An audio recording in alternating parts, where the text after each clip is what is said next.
কেন হলো? 20 রাকাত তো হতে পারত। ইমাম বলতেছে ভাই আমি ওয়াক্তে নামাজ পড়াই, আমি জানি না। শুক্রবারে যে বড় হুজুর নামাজ পড়ায় তার কাছে জিজ্ঞেস কর, সেও জানে না।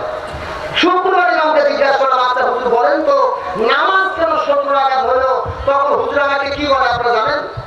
আমাকে বলতেছে হুজুর, আমাকে বলতেছে ভাই আমার বাপ দাদাও পড়তে 17 রাকাত, রসুলও পড়তে 17 রাকাত, আমরাও পড়ি 17 রাকাত। এর পিছনে কি কারণ আছে না নাই এটা আমার জানার দরকার নেই, কিন্তু বলেন তো আপনাদেরকে জিজ্ঞাসা করি, মুসলমান হিসেবে এটা জানা দরকার আছে না নাই? কথা বলা আছে না নাই? আমরা মুসলমান হয়েছি কিন্তু নামাজের খবর সম্পর্কে আমরা ব্যাখ্যা যদি জিজ্ঞাসা করি, বলেন তো আমরা যে নামাজ পড়ি নামাজের শিক্ষা কি? নামাজের মধ্যে শিক্ষা আছে না নাই? কথা বলা আছে না নাই? নামাজের 1 নম্বর শিক্ষা, নামাজের মধ্যে খুশু খুশু থাকতে হবে। জোরে বলেন কি থাকতে হবে? আমার ভাইরা খুশু খুশু কারে কয়? আসাদুল্লাহিল গালিবি হযরত আলী রাদিয়াল্লাহু তাআলা এত বীরত্বের সহিত নামাজ আদায় জিহাদের ময়দানে জিহাদ করেন। হযরত আলী এত বীরত্বের সহিত জিহাদ করে থাকেন, হযরত আলীর সামনে যে আসে ওই কাফির মুশরিকদেরকে হযরত আলী শহীদ করে দেয়। বলেন না সুবহানাল্লাহ?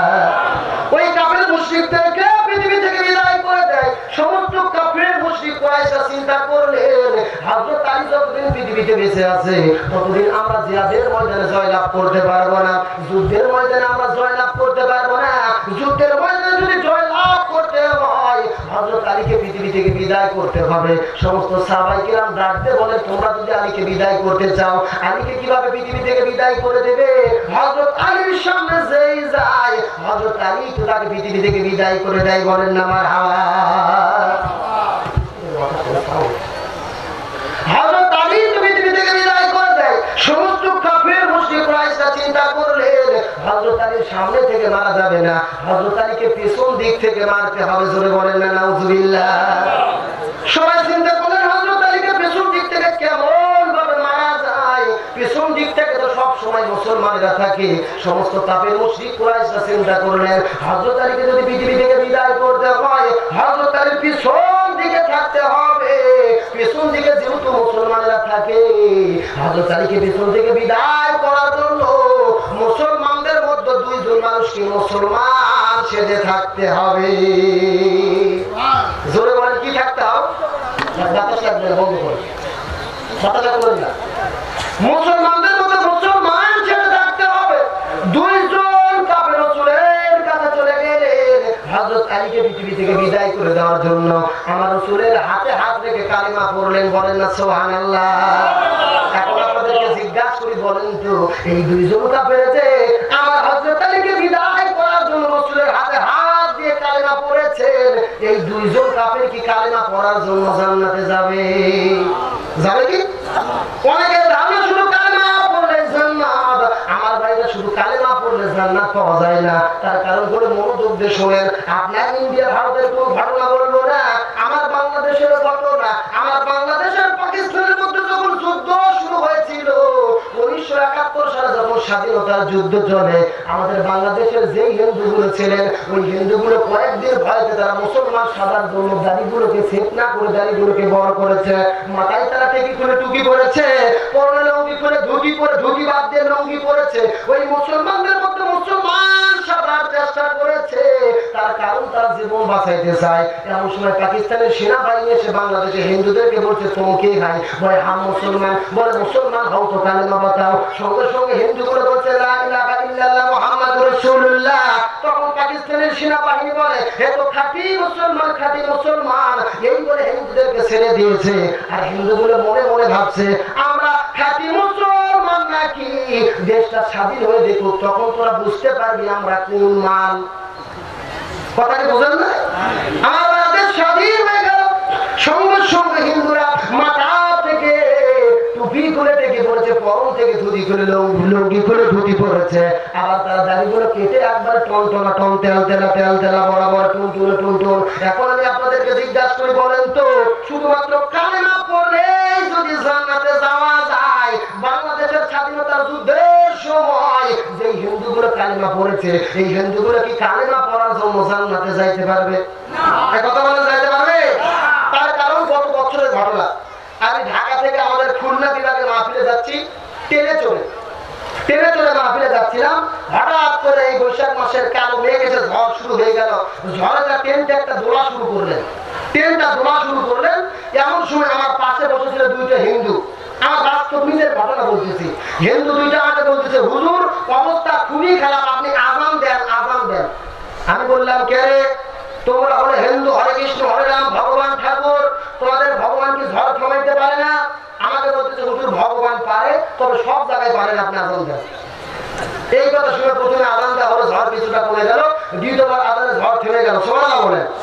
আমি তারপরে জিজ্ঞেস করলাম, আচ্ছা আপনারা তো বিশ্বাস করেন আল্লাহ আছে, তার ক্ষমতা আছে, কালেমা পড়েন না কেন? আমাকে বলতেছে, হুজুর আমরা সারা জীবন যতই ভগবান হরে কৃষ্ণ হরে রাম ঠাকুর বলি, আমরা যখন পৃথিবী থেকে বিদায় নিয়ে চলে যাই, আমাদের কানের কাছে এসে আমাদের ঠাকুর আল্লাহ নবীর কালেমা শিখাইতে যায়। জোরে বলেন সুবহানাল্লাহ। এখন আমি আপনাদেরকে জিজ্ঞাসা করি, বলেন তো এই হিন্দুগুলো কি তাহলে কালেমা পড়ার জন্য জান্নাতে যাবে? যাবে না। তার কারণে ইকরার বিল লিসান, তাসদীক বিল জিনান, আমল বিল আরকান, এই তিনটা শর্তে যারা ঈমান গ্রহণ করতে পারবে কেবলমাত্র তাই জান্নাতে যাবে। কথা বলেন ঠিক কি না? এই জন্য কিছু লোক চলে গেলেন, নবীর হাতে হাত রেখে কালেমা পড়লেন। শুধু কালেমা পড়লে জান্নাতে যাওয়া যাবে না। এখন আমি আপনাদেরকে জিজ্ঞাসা করি, বলেন তো শুধু যদি মাথায় পাগড়ি পরে তাহলে কি জান্নাতে যাওয়া যাবে? এ কথা বলেন, শুধু পাগড়ি পরলে কি জান্নাতে যাওয়া যাবে? শুধুমাত্র পাগড়ি পরলে যদি জান্নাত পাওয়া যায়, তো এই পৃথিবীর সব ইমামের চাইতে, ফুরফুরা শরীফের পীরের চাইতে, আজমির শরীফের খাজা মঈনুদ্দিন চিশতির চাইতে, শুধু পাগড়ি দেখে যদি আল্লাহ জান্নাত দিতেন, সর্বপ্রথম জান্নাত পাইতেন আপনাদের ভারতের সাবেক প্রেসিডেন্ট বাবু মনমোহন সিং। কথা বলেন, শুধু কি পাগড়ি পরে জান্নাতে পাওয়া যাবে? শুধু পাগড়ি পরে জান্নাত পাওয়া যাবে না। এই জন্য বলে ইকরার বিল লিসান, তাসদীক বিল জিনান, আমল বিল আরকান। এখন আমি আপনাদেরকে জিজ্ঞাসা করি, বলেন তো শুধু কি দাড়ি রাখলে জান্নাত পাওয়া যাবে? এই কথা বলা, শুধু দাড়ি রাখলে জান্নাত পাওয়া যাবে? শুধুমাত্র দাড়ি রাখলে যদি জান্নাত পাওয়া যায়, তো আর আল্লাহ যদি দাড়ি মাথায় মানুষদেরকে জান্নাত দিতেন, এই পৃথিবীর সব ইমামের চাইতে, সব হুজুরের চাইতে, শুধু দাড়ি দেখে যদি জান্নাত দেওয়া হইতো, সর্বপ্রথম জান্নাত পাইতেন কবি গুরু রবীন্দ্রনাথ ঠাকুর। কথা বলেন ঠিক কিনা? তার কারণ তিনিও দাড়ি রেখেছিলেন।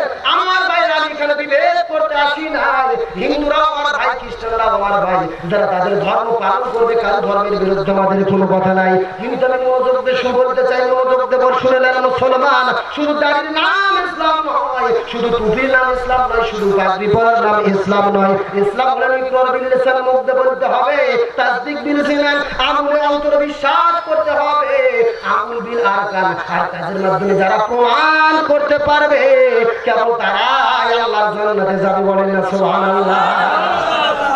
এই জন্য বলেন তো, দুইজন কাফের রাসূলের হাতে হাত রেখে কালেমা পড়ে মুসলমান হলে, এই দুইজন মুসলমান কি কালেমা পড়ার জন্য জান্নাত পাবে? কথা বলেন, পাবে? মুসলমান সাদার পরে মুসলমানদের মধ্যে বসবাস শুরু করলেন, মুনাফিক সেজে মুসলমান সেজে কাফেররা বসবাস শুরু করলেন। কয়েকদিন পরে জিহাদের ডাক চলে আসলেন, ওই জিহাদের ময়দানে চলে গেলেন। কাফেররা ওই মুসলমানদের মধ্যে যুদ্ধ শুরু হয়ে গেল। ওই যুদ্ধ চলতে চলতে হঠাৎ করে এই যে দুইটা লোক, কাফেররা মুনাফিকে সেজে মুসলমান সেজে ছিল, এই দুইটা মানুষ হযরত আলীকে লক্ষ্য করে দুইটা তীর নিক্ষেপ করেছেন। ওই দুইটা তীর লাগার সঙ্গে সঙ্গে হযরত আলী মাটিতে লুটে পড়েছে। সাহাবায়ে রাসূলের কাছে সংবাদ দিলেন, রাসূলুল্লাহ, হযরত আলীর গায়ে তীর লাগার জন্য হযরত আলী মাটিতে পড়ে আছে। রাসূল আমার হযরত আলীর কাছে গিয়ে অঝরে কান্না শুরু করলেন। সমস্ত সাহাবায়ে কেরাম বলে, ইয়া রাসূলুল্লাহ, হযরত আলীকে আপনি বেশি ভালোবাসেন, এই জন্য বুঝি আপনি কাঁদতেছেন। রাসূল বলেন, ও সাহাবায়ে কেরাম, আমি এই জন্য কাঁদি না, যদি মুসলমানদের, যদি কাফেররা তীর মারতো তাহলে হযরত আলীর সামনের দিক থেকে তীর লাগা থাকতো, কিন্তু হযরত আলীর মাঝখানে কেন পেছনের দিক থেকে তীর লাগা? আমার মনে হয় মুসলমানদের মধ্যে কেউ তীর মেরেছে। সমস্ত সাহাবায়ে কিরাম অঝরে কান্না শুরু করলেন। কিতাবের মধ্যে আছেন, এই দিনের মতো সাহাবায়ে কিরাম এত কান্না কোনোদিন কাঁদে নাই। সমস্ত সাহাবায়ে কান্নায় চিন্তায় পড়ে গেলেন, মুসলমানদের মধ্যে হযরত আলীকে কি তীর মেরেছে।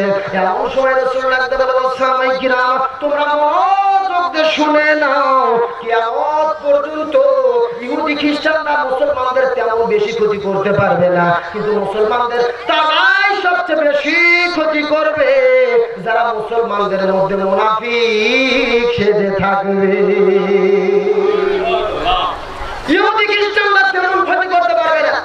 কিন্তু মুনাফিক সাথে যারা মুসলমানদের মধ্যে থাকবে তাদের দ্বারা ইসলামের সবচাইতে বেশি ক্ষতি হবে। আমার ভাইরা, হযরত আলী মাটিতে লুটে পড়ে আছে। এমন সময় রাসূল দুইজন সাহাবীকে দায়িত্ব দিলেন, ও সাহাবায়ে কিরাম, তোমরা হযরত আলীর পিছন দিক থেকে তীরগুলো খুলে খুলে বের করো। এই দুইজন লোক যখন হযরত আলীর তীরগুলো টানা শুরু করেছেন, হযরত আলী এত চিৎকার করতে থাকে, তার পিছন দিক থেকে তীরগুলো বের করা যায় না। রাসূল বলেন, যখন হযরত আলী নামাজে চলে যাবে, ওই নামাজের মধ্যে তোমরা তীরগুলোকে বের করবে। এই বলে হযরত আলী নামাজ পড়তে পড়তে যখন নামাজের সিজদায় চলে গেলেন, এই দুইটা সাহাবী হযরত আলীর পিছন দিক থেকে তীরগুলো টানা শুরু করলেন। এই দুইজন সাহাবী কিরাম হাদিসের মধ্যে বর্ণনা করে বলেন, আমরা দুইজন মিলে এত জোরে তীর ধরে টান মেরেছি, ওই তিনটা টান মারার সঙ্গে সঙ্গে হযরত আলীর পিছন দিক থেকে বিশাল বড় বড় গোস্ত খুলে এসেছে। হযরত আলীর পিছন দিক থেকে গোস্ত খুলে এসেছে। হযরত আলী বুঝতে পারে নাই, নামাজ পড়তে পড়তে নামাজ শেষ হয়ে গেল। হযরত আলীকে রাসূল ডাকতে বলেন, ও আলী, তোমার পিছন দিক থেকে দুইটা তীর খোলা হয়েছে, তুমি কি বুঝতে পারো নাই? হযরত আলী ডাকতে বলে, ইয়া রাসূলুল্লাহ, ওই আল্লাহর শপথ করে বলি, আমি যখন নামাজের সিজদায় ছিলাম আর আমার পিছন দিক থেকে যখন তীরগুলো খোলা হয়েছে, আমি বিন্দু মাত্র বুঝতে পারি না।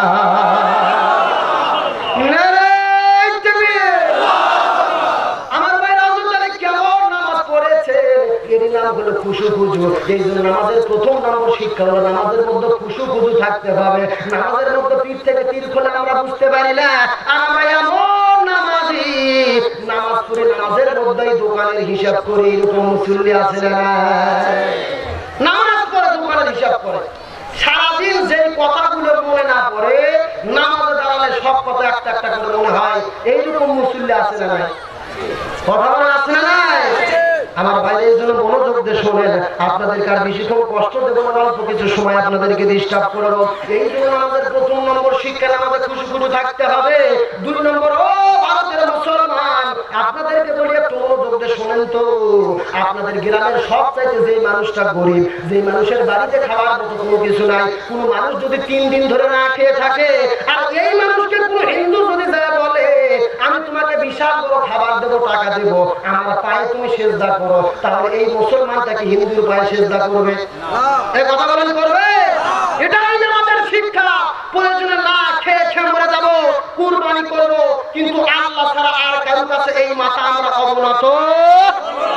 কিন্তু অনেক মুসল্লি আছে পীরের দরবারে সেজদা করে, এরকম লোক আছে না নাই? এই কথা বলা আছে না নাই? আমার ভাই হাফের পীরের বিরুদ্ধে আমাদের বক্তব্য নাই। তারা ভারত উপমহাদেশে ইসলাম নিয়ে এসেছেন, কিন্তু পীরের দরবারে সেজদা করার কোনো বৈধতা ইসলামে নাই। কথা বলেন ঠিক কিনা? পীরের দরবারে সন্তান চাওয়ার কোনো বৈধতা ইসলামে নাই। কথা বলেন ঠিক কিনা? সাহায্য দেওয়ার একমাত্র মালিক হলেন আমার আল্লাহ। কথা বলেন ঠিক কিনা? আমার মনোযোগ দিয়ে শুনেন, নামাজের 2 নম্বর শিক্ষা, নামাজের 2 নম্বর শিক্ষা হলো একমাত্র আল্লাহ ছাড়া আর কারো কাছে আমরা মাথা নত করবো না। নামাজের শিক্ষাগুলো যদি জীবনে না থাকে, আমরা কিন্তু সারা জীবন যদি নামাজ পড়ি, এই নামাজ যে আমাদের কোনো লাভ হবে না। কথা বলেন ঠিক কিনা? নামাজের 3 নম্বর শিক্ষা, আপনাদেরকে জিজ্ঞাসা করে বলেন তো, আপনারা যারা বর্তমানে পশ্চিমবঙ্গে মমতা ব্যানার্জি যে দল, তৃণমূল কংগ্রেস বলেন, বিজেপি পার্টি বলেন, বামফ্রন্ট বলেন, প্রত্যেকটা দলের কি আপনাদের গ্রামে ভিন্ন ভিন্ন মসজিদ না একই মসজিদ? কথা বলেন, ভিন্ন ভিন্ন মসজিদ না একই মসজিদ? সব দলের একই মসজিদ। আবার মসজিদে যখন নামাজের জন্য দাঁড়ায়, যেই লোকটা গরিব তাদের জন্য একদম পিছনে রাখা, আর সামনে রাখা বড় লোকদের জন্য। এইরকম আপনাদের মসজিদে নামাজ পড়েন না? সবাই এক কাতারে পড়েন? কথা বলেন, সবাই এক কাতারে পড়েন না? আবার মনে করেন মসজিদের মধ্যে মুসলমানদের মধ্যে একটা বড়, মনে করেন আপনাদের মুসলমানদের মধ্যে বড় একটা ডিসি বা এসপি, বা আপনাদের মুসলমানদের মধ্যে কোনো একটা মুখ্যমন্ত্রী আপনাদের মসজিদে আসছে বেড়াইতে, নামাজ পড়ার জন্য সামনের কাতারে দাঁড়াইছে। সামনের কাতারে দাঁড়ার পরে সামনে একটা লোক ফাঁকা, মানে সামনে কাতারে মিল হইতে আর একজন লোক লাগবে। মুখ্যমন্ত্রী পিছনে চেয়ে দেখে একটা মুচি জুতো সেলাই করে, তাদেরকে আপনারা কি বলেন? মুচি। একটা মুচি পিছনে দাঁড়িয়ে আছে। এখন মুখ্যমন্ত্রী যদি ওকে ডাক দেয়, এই সামনের কাছে নাই, মুচি তখন বলতেছে, আপনি তো মুখ্যমন্ত্রী, আপনার সঙ্গে আমি কেমনে করে দাঁড়াই আপনার সঙ্গে? তখন মুখ্যমন্ত্রী কি বলবে? ঠিক আছে, পেছনে থাক। তাই বলবে? মুখ্যমন্ত্রী বলবে, আমি মুখ্যমন্ত্রী আছি, তুই মুচি আসিস, মসজিদের বাইরে, ভেতরে তুইও যা আমিও তাই, আজ এক কাতারে নামাজ পড়তে চাই, কথা বলেন ঠিক কিনা?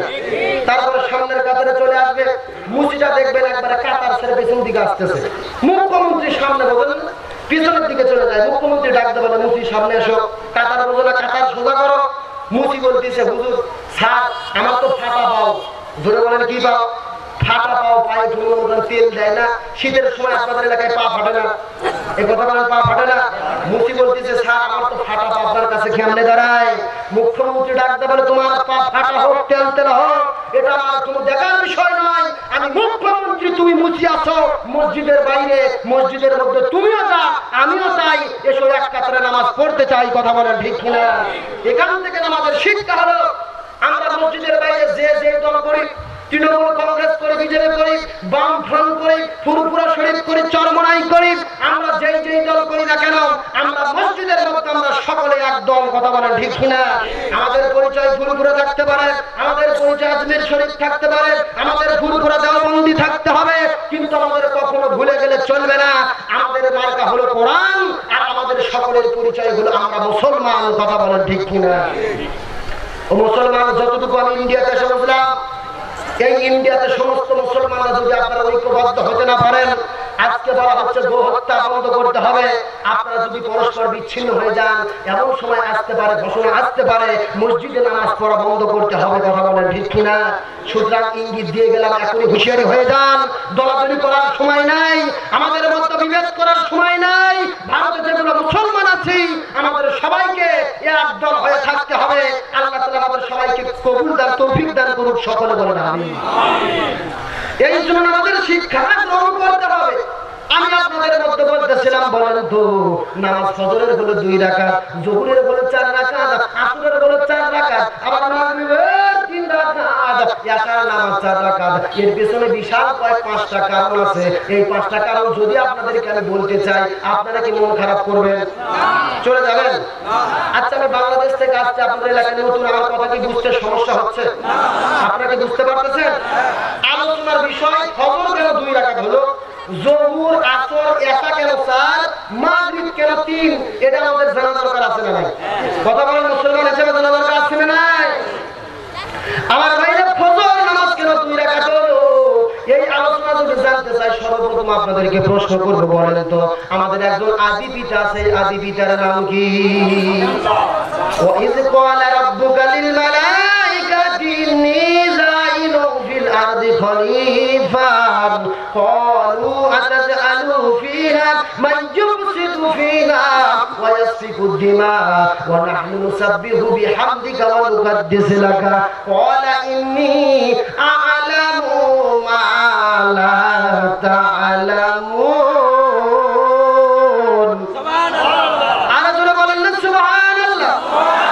সূরা বাকারা প্রথম নম্বর পারা 5 নম্বর পৃষ্ঠার প্রথম নম্বর লাইন 4 নম্বর 30 নম্বর আয়াত, এটা তাফসীরে তাবারীর মধ্যে থেকে বলছি। আল্লাহ তাআলা যখন বলেন ওয়া ইয ক্বালা রাব্বুকা লিল মালাইকাতি, আল্লাহ তাআলা ফেরেশতাদেরকে বলেন ও ফেরেশতারা ইন্নী জাইলুন ফিল আরদি খলিফা, এই পৃথিবীতে আমি খলিফা পাঠাইতে চাই। তখন ফেরেশতারা কি বলেছিল? ঠিক আছে আপনি বানান, এটা বলেছিল। কথা বলেন, এটা কি বলেছিল?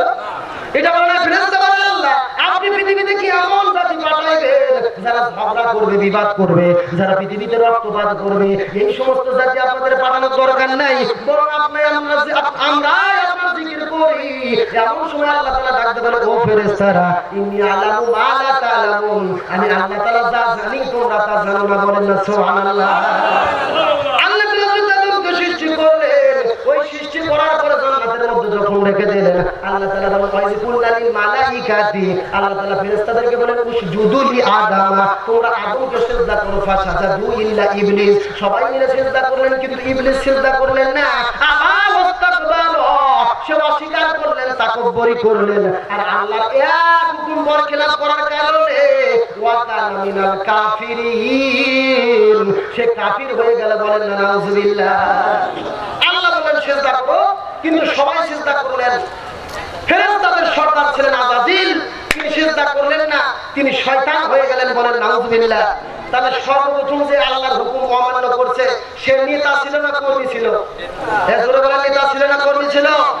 আজকেও পৃথিবীতে লক্ষ্য করে দেখেন, কর্মীরা কিন্তু আল্লাহর বিরুদ্ধে পরে কথা বলে, আল্লাহর হুকুম পরে অস্বীকার করে, আগে নেতাদের মুখ থেকে আল্লাহর বিরুদ্ধে কথা হয়, কথা বলেন ঠিক কিনা? আর ফেরেশতাদের গুণ হলো আবাস তাকবার। শয়তান কি করলো? অস্বীকার করলো, তাকব্বুরি করলো, অহংকার করলো। এই অহংকার করা তাকব্বুরি গুণ হলেন শয়তানের। সুতরাং মুসলমানদের কোনো অহংকার থাকতে পারে আল্লাহ তাআলা তাদেরকে জান্নাতের মধ্যে রাখার পর, ওই জান্নাতের মধ্যে রাখার পর হযরত আদমকে আল্লাহ তাআলা ভিতরে রূহ ঢুকাই দিলেন, বলেন না সুবহানাল্লাহ। ওই রূহটা পাওয়ার পর হযরত আদম আলাইহিস সালাম জান্নাতের মধ্যে শুধু এই দিক থেকে ওই দিকে দৌড়াতে শুরু করে, ওই দিক থেকে এই দিকে দৌড়াতে শুরু করে। হযরত আদম আলাইহিস সালামের ছটফটানি বেরাম শুরু হলো, জান্নাতের মধ্যে বসে থাকতে পারে না, শুধু দৌড়াইতে থাকে। আল্লাহ রাব্বুল আলামিন হযরত আদমকে পৃথিবীতে শান্ত দান করার জন্য, ওই জান্নাতে শান্ত সৃষ্ট করে রাখার জন্য আল্লাহ তাআলা সর্বপ্রথম আদমকে নাওমাকুম সুবাতা, আল্লাহ তাআলা ঘুম দান করেছেন, বলেন না সুবহানাল্লাহ। নাওমাকুম সুবাতা, ঘুম হলো জান্নাতি নিয়ামত। সর্বপ্রথম আদমকে ঘুম দিলেন, হযরত আদম ঘুমায় গেলেন। হযরত আদমকে ঘুমানোর পর আল্লাহ চিন্তা করলেন, আদমকে তো জান্নাতে একা রাখা যাচ্ছে না, আদমের একটা সঙ্গী দরকার। এই জন্য আল্লাহ নিজে ডাক্তার হয়ে অপারেশন করে হযরত আদমের বাম পাজরের বাঁকা হাড় দিয়ে মা হাওয়াকে সৃষ্টি করলেন, বলেন সুবহানাল্লাহ। মা হাওয়াকে সৃষ্টি করার পরে সুন্দর করে বউ সাজিয়ে হাওয়ার সামনে কিছু দূর দূরে একটা মোড়াতে বসে রেখেছেন। কিছুক্ষণ পরে হযরত আদমের ঘুম ভেঙে গেল। হযরত আদম হাওয়াকে দেখার পরে হাওয়ার দিকে ছুটে যাইতে চাইলেন। আল্লাহ ডাকতে বলে, আদম, হাওয়ার কাছে এখন যাওয়া যাবে না, হাওয়া তোমার জন্য হারাম, হাওয়াকে তোমাকে হালাল করে নিতে হবে, বলেন সুবহানাল্লাহ। আদম ডাকতে বলে, আল্লাহ, হাওয়াকে আমি কিভাবে হালাল করে নেব?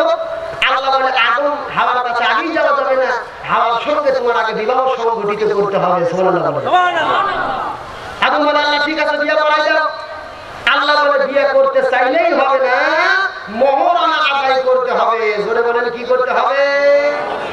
হযরত আদম ডাকতে বলে, আল্লাহ, মোহরানা দেওয়ার মতো তো আমার কিছু নাই।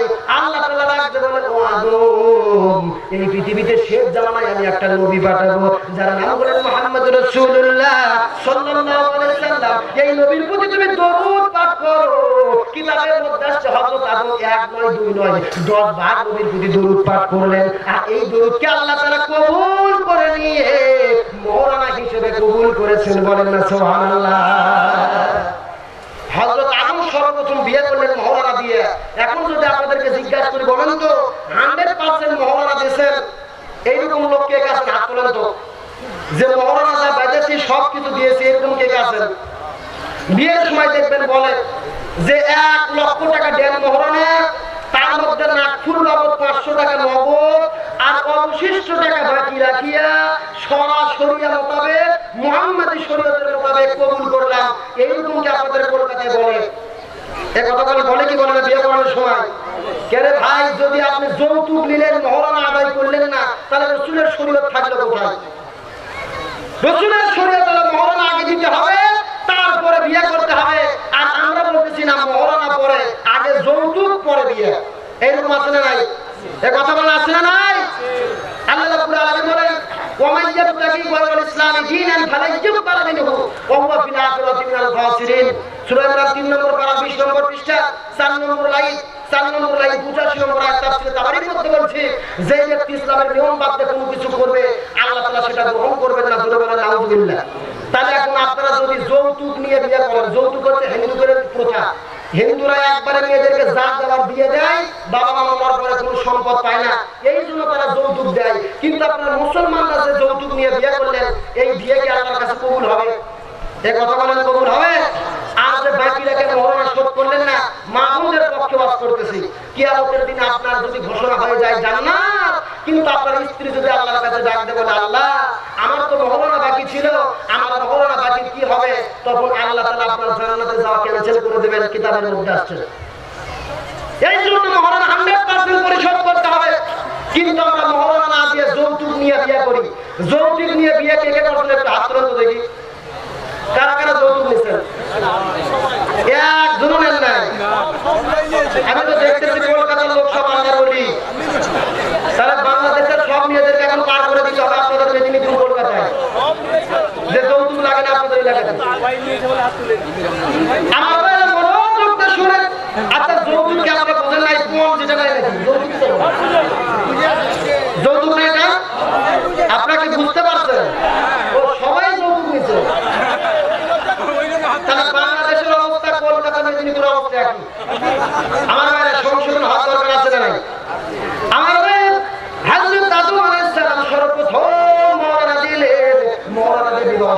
সম্মানিত হলেন। আল্লাহ তাআলা হযরত আদম আর হাওয়াকে বললেন তোমরা জান্নাতের মধ্যে বসবাস করো, কিন্তু তোমরা ওই গাছের নিকটে যেও না, ওই গাছের ফল খেও না। এই বলে জান্নাতের মধ্যে রাখলেন। শয়তান চলে গেলেন আদমের কাছে, ওই ফলটা খাওয়ানোর জন্য বারবার চেষ্টা করলেন। আমার ভাইরা, আদম নবীর ঘটনা তো আমার বিষয় নয়, কিন্তু এই ঘটনার মধ্যে বিশাল একটা শিক্ষা আছে। 2 মিনিট মনোযোগ দিয়ে শুনেন। ওই আদমকে ফল খাওয়ানোর চেষ্টা করলেন, কিন্তু আদম ফল খাইলেন না। ফের শয়তান চলে গেলেন হাওয়ার কাছে, হাওয়ার কাছে গিয়ে বললেন হাওয়া তুমি এই ফল খাও, এই ফল খাইতে পারলে জান্নাত থেকে তোমাদেরকে আর কোনোদিন বের করে দেওয়া হবে না। সর্বপ্রথম ফল খাইলেন হাওয়া। ধরে বলেন নাউজুবিল্লাহ। তারপর হাওয়া ফলটা নিয়ে আসছিলেন, ওই আদমের কাছে আগমন করলেন। আদমকে যখন তিনি ফল খাওয়াতে পারলেন না, ফেরেশতা ডাকতে বলে ও হাওয়া, এই আদম এই ফলটাকে তুমি আস্তে আস্তে একটু রস করে নাও। রস করে নিয়ে একদম এইরকম বোতলের মতন গিলাসের মধ্যে করে ওই ফলের রসগুলো করে আদমের কাছে চলে গেছে। আদমের কাছে যাওয়ার পরে হাওয়া ডাকতে বলে ও আদম, এই রসটা তুমি একটু খেয়ে নাও, এই রসটা খাইলে তুমি একটু আরাম পাবে। হযরত আদম বুঝতে পারে না এটা ওই গন্ধম ফলের রস, এই মনে করে রসগুলো খাওয়া শুরু করেছে। কিন্তু ওই গন্ধম ফলের রস যখন মুখের মধ্যে দিয়েছে, তখন চিন্তা করতে হয় এটা গন্ধম ফলের রস হবে। সঙ্গে সঙ্গে গলায় এক হাত টিপি দিয়েছে, আর হাত গলার মধ্যে ঢুকে দিয়েছে।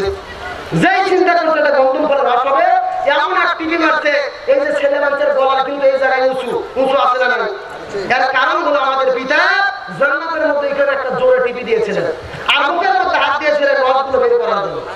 কিন্তু আল্লাহ তাআলা হযরত আদম আর হাওয়ার প্রতি দয়া করলেন। আদম হাওয়াকে জান্নাত থেকে যখন বের করে দেয়, আদম ডাকতে বলে ও আল্লাহ, আমি তো কোনো দোষ করি নাই, আমি তো ফলের গাছের কাছে যাই নাই, আমি তো ফলটাও খাই নাই। কিন্তু যখন ফল খাওয়া শুরু করেছিলাম মনে হয়েছে আমি গলা চিপি দিয়েছি, গলার মধ্যে হাত দিয়েছি। ও আল্লাহ, আমার কোনো দোষ নাই। এমন সময় আল্লাহ তাআলা ডাকতে বলে ও আদম, তোমার শরীয়তের দৃষ্টিতে কোনো দোষ নাই, কিন্তু মারিফতের দৃষ্টিতে দোষ আছে। শরীয়তের দৃষ্টিতে দোষ নাই, কিন্তু মারিফতের দৃষ্টিতে। অনেকে আমাদের মধ্যে সমাজে মনে করে মারিফত মানে হলো মরার পথ, অনেকে এরকম কিন্তু বলে। আসলে বিষয়টা এমন না। মারিফার মূল শব্দ হচ্ছে আইন রফা, মূল তথ্য জানা, মূল ঘটনা জানা। আমাদের মারিফত কারে কয়, এই বিষয় যদি জানতে চান মনোযোগ দিয়ে শুনেন। একটা হুজুর একটা মসজিদে মুয়াজ্জিনি করতো, 5 ওয়াক্ত আযান দিত, সময় মতো নামাজ পড়াতো, ওই গ্রামের মধ্যে থাকতো। হঠাৎ করে একদিন সকালবেলা নামাজ পড়ে মসজিদের মধ্যে বসে আছে, এমন সময় দেখে একটা বাচ্চা গাবলাই করে পায়েস নিয়ে এসেছে। আপনাকে পায়েস চলেন? আচ্ছা, নতুন চাল, ভালো দুধ আর চিনি দিয়ে যেটা রান্না করে ওটাকে আপনাদের পায়েস বলে না? এই পায়েস নিয়ে ছেলেটা চলে আসছে। পায়েসের গন্ধ ভালো ভালো খারাপ হয়। এই গন্ধ শুনে হুজুরটা চলে গেছে মসজিদ ভেতর থেকে, দরজায় চলে গেছে। যে ছোট্ট বাচ্চাটা বলতেছে এই যে আপনার জন্য পায়েস। সঙ্গে সঙ্গে হুজুর আল্লাহর কাছে দুআ তুলে বলে ও আল্লাহ, এতদিন ধরে এই গ্রামের মধ্যে আমাকে কেউ খাইতে দেয় না, কিন্তু আজকে আমাকে পায়েস খাইতে দিয়েছে যেই মহিলাটি, এই বাচ্চার মা আমার জন্য পায়েস রান্না করে দিয়েছে। এই মাকে আপনি জান্নাতের মেহমান হিসেবে কবুল করুন। সঙ্গে সঙ্গে বাচ্চাটা ডাকতে বলে ও হুজুর, আমার মায়ের জন্য আপনি দোয়া করবেন না? সঙ্গে সঙ্গে হুজুর বলে তোমার মায়ের জন্য কেন দোয়া করবো না? এই ছোট্ট বাচ্চা ডাকতে বলে ও হুজুর, এই পায়েসটা আপনাকে আমার মা খাওয়াইতে চাই নাই, কিন্তু এই পায়েসটা আপনাকে দেওয়ার কারণ হলো এই পায়েসে সকালবেলা কুকুর এসে মুখ দিয়েছে। কে মুখ দিয়েছে? কুকুর। কুকুর বোঝেন না? আমাদের বাংলাদেশে তো বলে কুত্তা। এই কুকুর এসে মুখ দিয়েছে, এই জন্য আপনার কাছে দিয়েছে। বলেন তো এই কথা শোনার পরে হুজুরের মুখে কি আর দোয়া আছে? গাল একদম এক রাসাত দিয়েছে, ভাঙতে ছিটেছে। সঙ্গে সঙ্গে বাচ্চাটা অজয় নয়নে কান্না শুরু করলেন। হুজুর ডাকতে বলে ও বাবা, তুমি কেন কাঁদো? তোমাকে তো কিছু বলিনি। এমন সময় ছোট্ট বাচ্চাটা ডাকতে বলে হুজুর, আমি তো ভয়ে কান্না করি না। যে গামলাটা আপনি বাড়ি দিয়ে ভেঙে ফেলেছেন, এই গামলাতে আমার দাদি সকালবেলায় প্রসাব করত। কান্নার কারণ হচ্ছে এই গামলাতে আমার দাদি সকালবেলা কি করতো? আমার ভাইরা, শরীয়ত মারিফত কি মনোযোগ দিয়ে শোনেন। এই পায়েসটা দেখা যাচ্ছে ভালো, এটা হচ্ছে শরীয়ত, কিন্তু পায়েসে কুকুর মুখ দিয়েছে, এটা হলো মারিফত। এই গামলাটা দেখা যাচ্ছিল ভালো, কিন্তু এই গামলায় ওর দাদি সকালবেলা প্রসাব করে, এটা হলো মারিফত। মারিফত কোন মরার পথ নয়, মারিফত হলেন সঠিক তত্ত্ব জানা। ধরে বলেন সুবহানাল্লাহ। এই জন্য আল্লাহ ডাকতে বলে তোমার শরীয়তে কোনো দোষ নাই, কিন্তু মারিফতে তোমার দোষ আছে। হযরত আদম বলে আল্লাহ, আমি বুঝতে পারলাম না। আল্লাহ ডাকতে বলে আদম হাওয়া তোমার কে হয়? আদম বলে আল্লাহ হাওয়া আমার বউ হয়। আল্লাহ আবার ডাকতে বলে আদম হাওয়া তোমার কে হয়? আদম ডাকতে বলে আল্লাহ হাওয়া আমার বউ হয়। আল্লাহ আবার ডাকতে বলে আদম হাওয়া তোমার কে হয়? আদম ডাকতে বলে আল্লাহ বারবার একই কথা কেন বলেন? আমি বারবার হয়। আল্লাহ তাআলা ডাক দিয়ে বলে, ও আদম তুমি ভালোভাবে জেনে নাও, তুমি যতদিন হাওয়াকে বউ বলে স্বীকার করবে, ততদিন হাওয়া যতটা অন্যায় করবে, সেই অন্যায়ের ভাগ শুধু হাওয়া বহন করবে না, এর একটা অংশ তোমাকে বহন করতে হবে। হাওয়াকে যদি বউ বলে দাবি করো, হাওয়া যে অন্যায় করবে সেই অন্যায়ের ভাগ আদমকেও দেওয়া। এখন আপনাদের জিজ্ঞাসা করে বলেন তো, এই যে মা বোনেরা রাস্তাঘাটে বেপরদা হয়ে ঘুরতে দেখলাম, এই মা বোনেরা আপনাদের কে হয়? এ কথা বলেন, এই মা বোনেরা আপনাদের কে হয়? যারা ঘরের মধ্যে স্টার জলসা থেকে রাত পোহায় যায়, হিন্দি সিরিয়াল দেখে, এই মানুষগুলো আপনাদের কে হয়? এ কথা বলেন না কেন?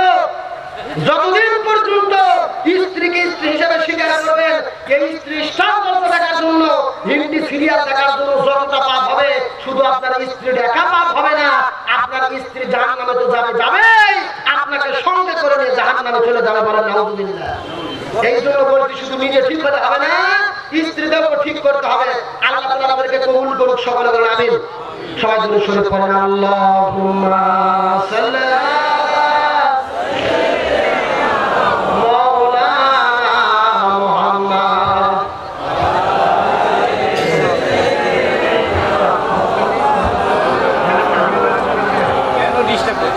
Allahumma salli ala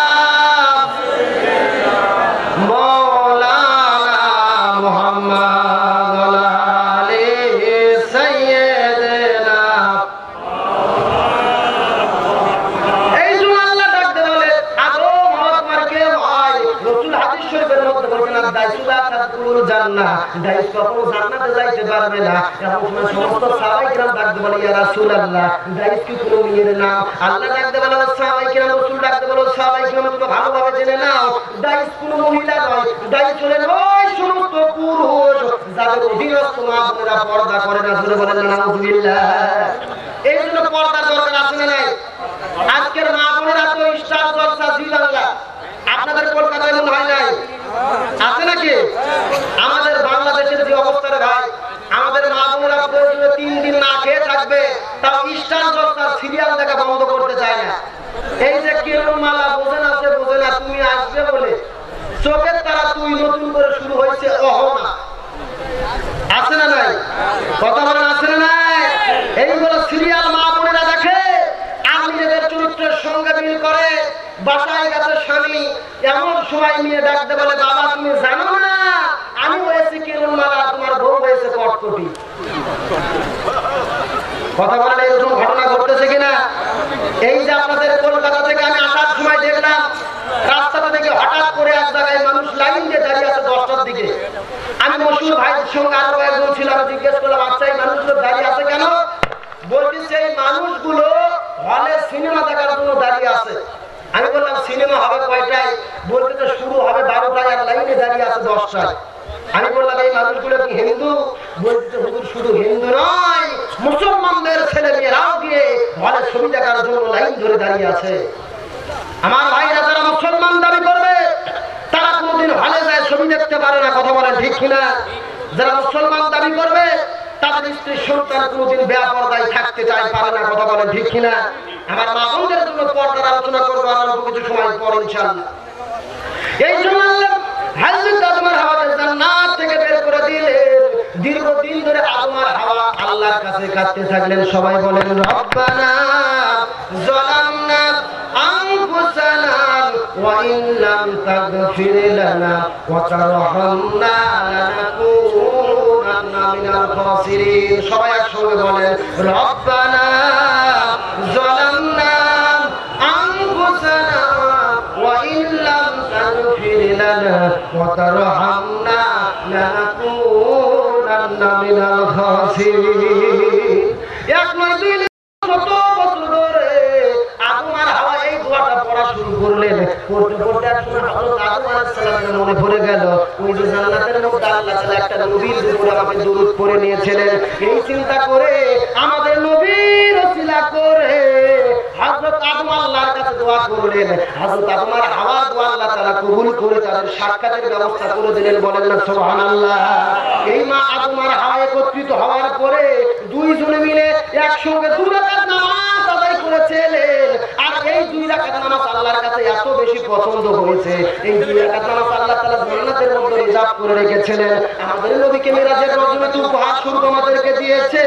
উম্মতি মুহাম্মাদিরা ফজরের আযান হওয়ার পর ঘুম থেকে উঠে যদি কেউ ফজরের নামাজ আদায় করে, আল্লাহ তাআলা ওই আদম নবীর সমপরিমাণ তাদের আমলনামায় সওয়াব দিয়ে দেবে। বলেন না সুবহানাল্লাহ। তাহলে 2 রাকাত পাইলাম কিভাবে, এটা বুঝতে পেরেছেন? হযরত আদমের হাওয়া থেকে। এখন জোহরের নামাজ কিভাবে আসছে এটা জানা দরকার আছে না? সবাই দুরূদ শরীফ পড়েন। আল্লাহুম্মা সাল্লি আলা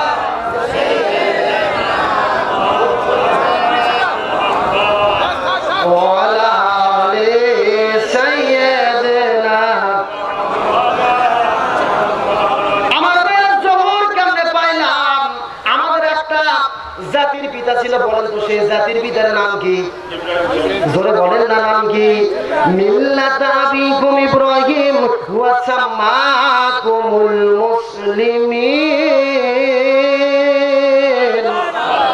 সূরা আশ-শুরা নম্বর 20 নম্বর পৃষ্ঠার 12 নম্বর লাইন 78 নম্বর আয়াত। তাফসীরে ফিজিলালিল কুরআন আল্লামা সাইয়্যিদ কুতুব রাহমাতুল্লাহ আলাইহি বলেন, মুসলমানদের জাতির পিতা ইব্রাহিম, আর তিনি আমাদের নাম রেখেছিলেন মুসলমান। বলেন না সুবহানাল্লাহ। তিনি আমাদের জাতির পিতা, নাম রেখেছেন মুসলমান। তিনি এমনিতেই জাতির পিতা হন নাই, তিনি তার পুরো জীবনে আল্লাহ রাব্বুল আলামিন তার কাছ থেকে 1 নয় 2 নয় 100টি পরীক্ষা নিয়েছিলেন। প্রত্যেকটি পরীক্ষায় হযরত ইব্রাহিম আলাইহিস সালাম সাকসেসফুল হয়েছেন। জোরে বলেন সুবহানাল্লাহ। হযরত আদম ইব্রাহিম আলাইহিস সালাম যখন পৃথিবীতে আসেন নাই, হযরত ইব্রাহিম আলাইহিস সালাম পৃথিবীতে আসার পূর্বেই তার জীবনের পরীক্ষা শুরু হয়ে যায়। এই পৃথিবীতে 4 জন শাসক ছিলেন যারা গোটা পৃথিবী ব্যাপী শাসন করেছিলেন। তার মধ্যে 2 জন কাফির আর 2 জন মুসলমান। কাফিরদের মধ্যে একজন নমরুদ, 2 নম্বর বক্তনসর। মুসলমানদের মধ্যে একজন যুলকারনাইন আর একজন সুলাইমান আলাইহিস সালাম। এই 4 জন শাসক গোটা পৃথিবী শাসন করেছেন। এই নমরুদ এত বীরত্বের সঙ্গে পৃথিবীতে শাসন করেছেন। এই নমরুদ শাসন করতে করতে যখন তার ক্ষমতা বার হয়ে গেল, এই নমরুদটা দাবি করলেন আনা রাব্বুকুমুল আলা। জোরে বলেন না নাউযুবিল্লাহ। নিজেকে প্রভু দাবি করলেন। এমনকি নমরুদ আল্লাহকে হত্যা করার জন্য আকাশে গিয়েছিলেন। বলেন নাউযুবিল্লাহ। আমার বাইরে নমরুদ গোটা পৃথিবী শাসন করেন।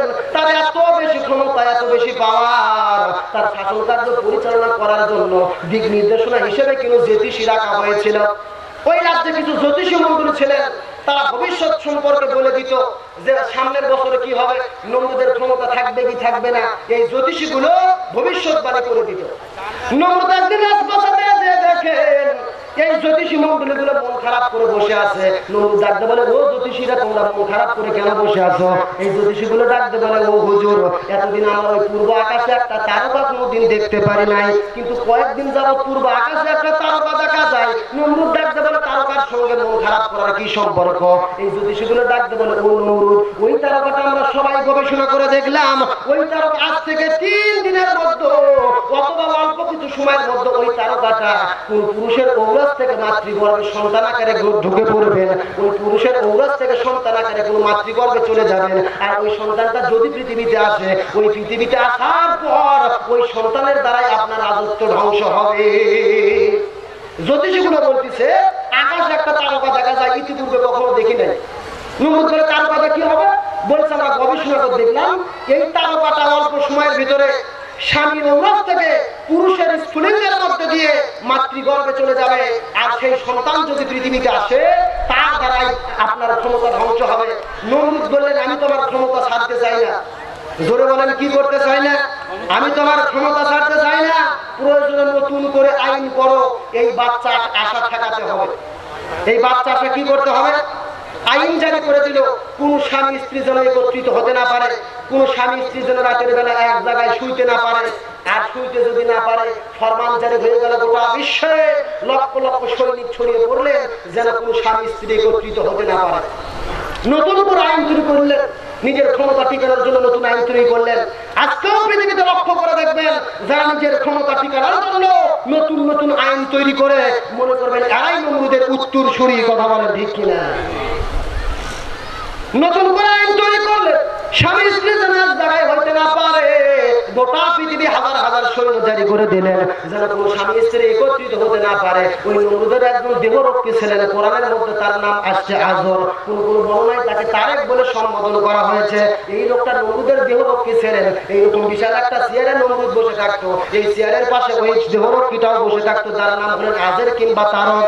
আজের কিংবা তারেক ওই লোকটা বসে থাকতেন। এই লোকটা বসে থেকে তাকে পাকার বাতাস করতেন, তার দেহরক্ষী হিসেবে তার কাছে ছিলেন। গোটা পৃথিবীতে হাজার হাজার শহীদ ফরমান হয়ে গেছে, পুরুষ স্বামী স্ত্রী একত্রিত হতে পারবে না।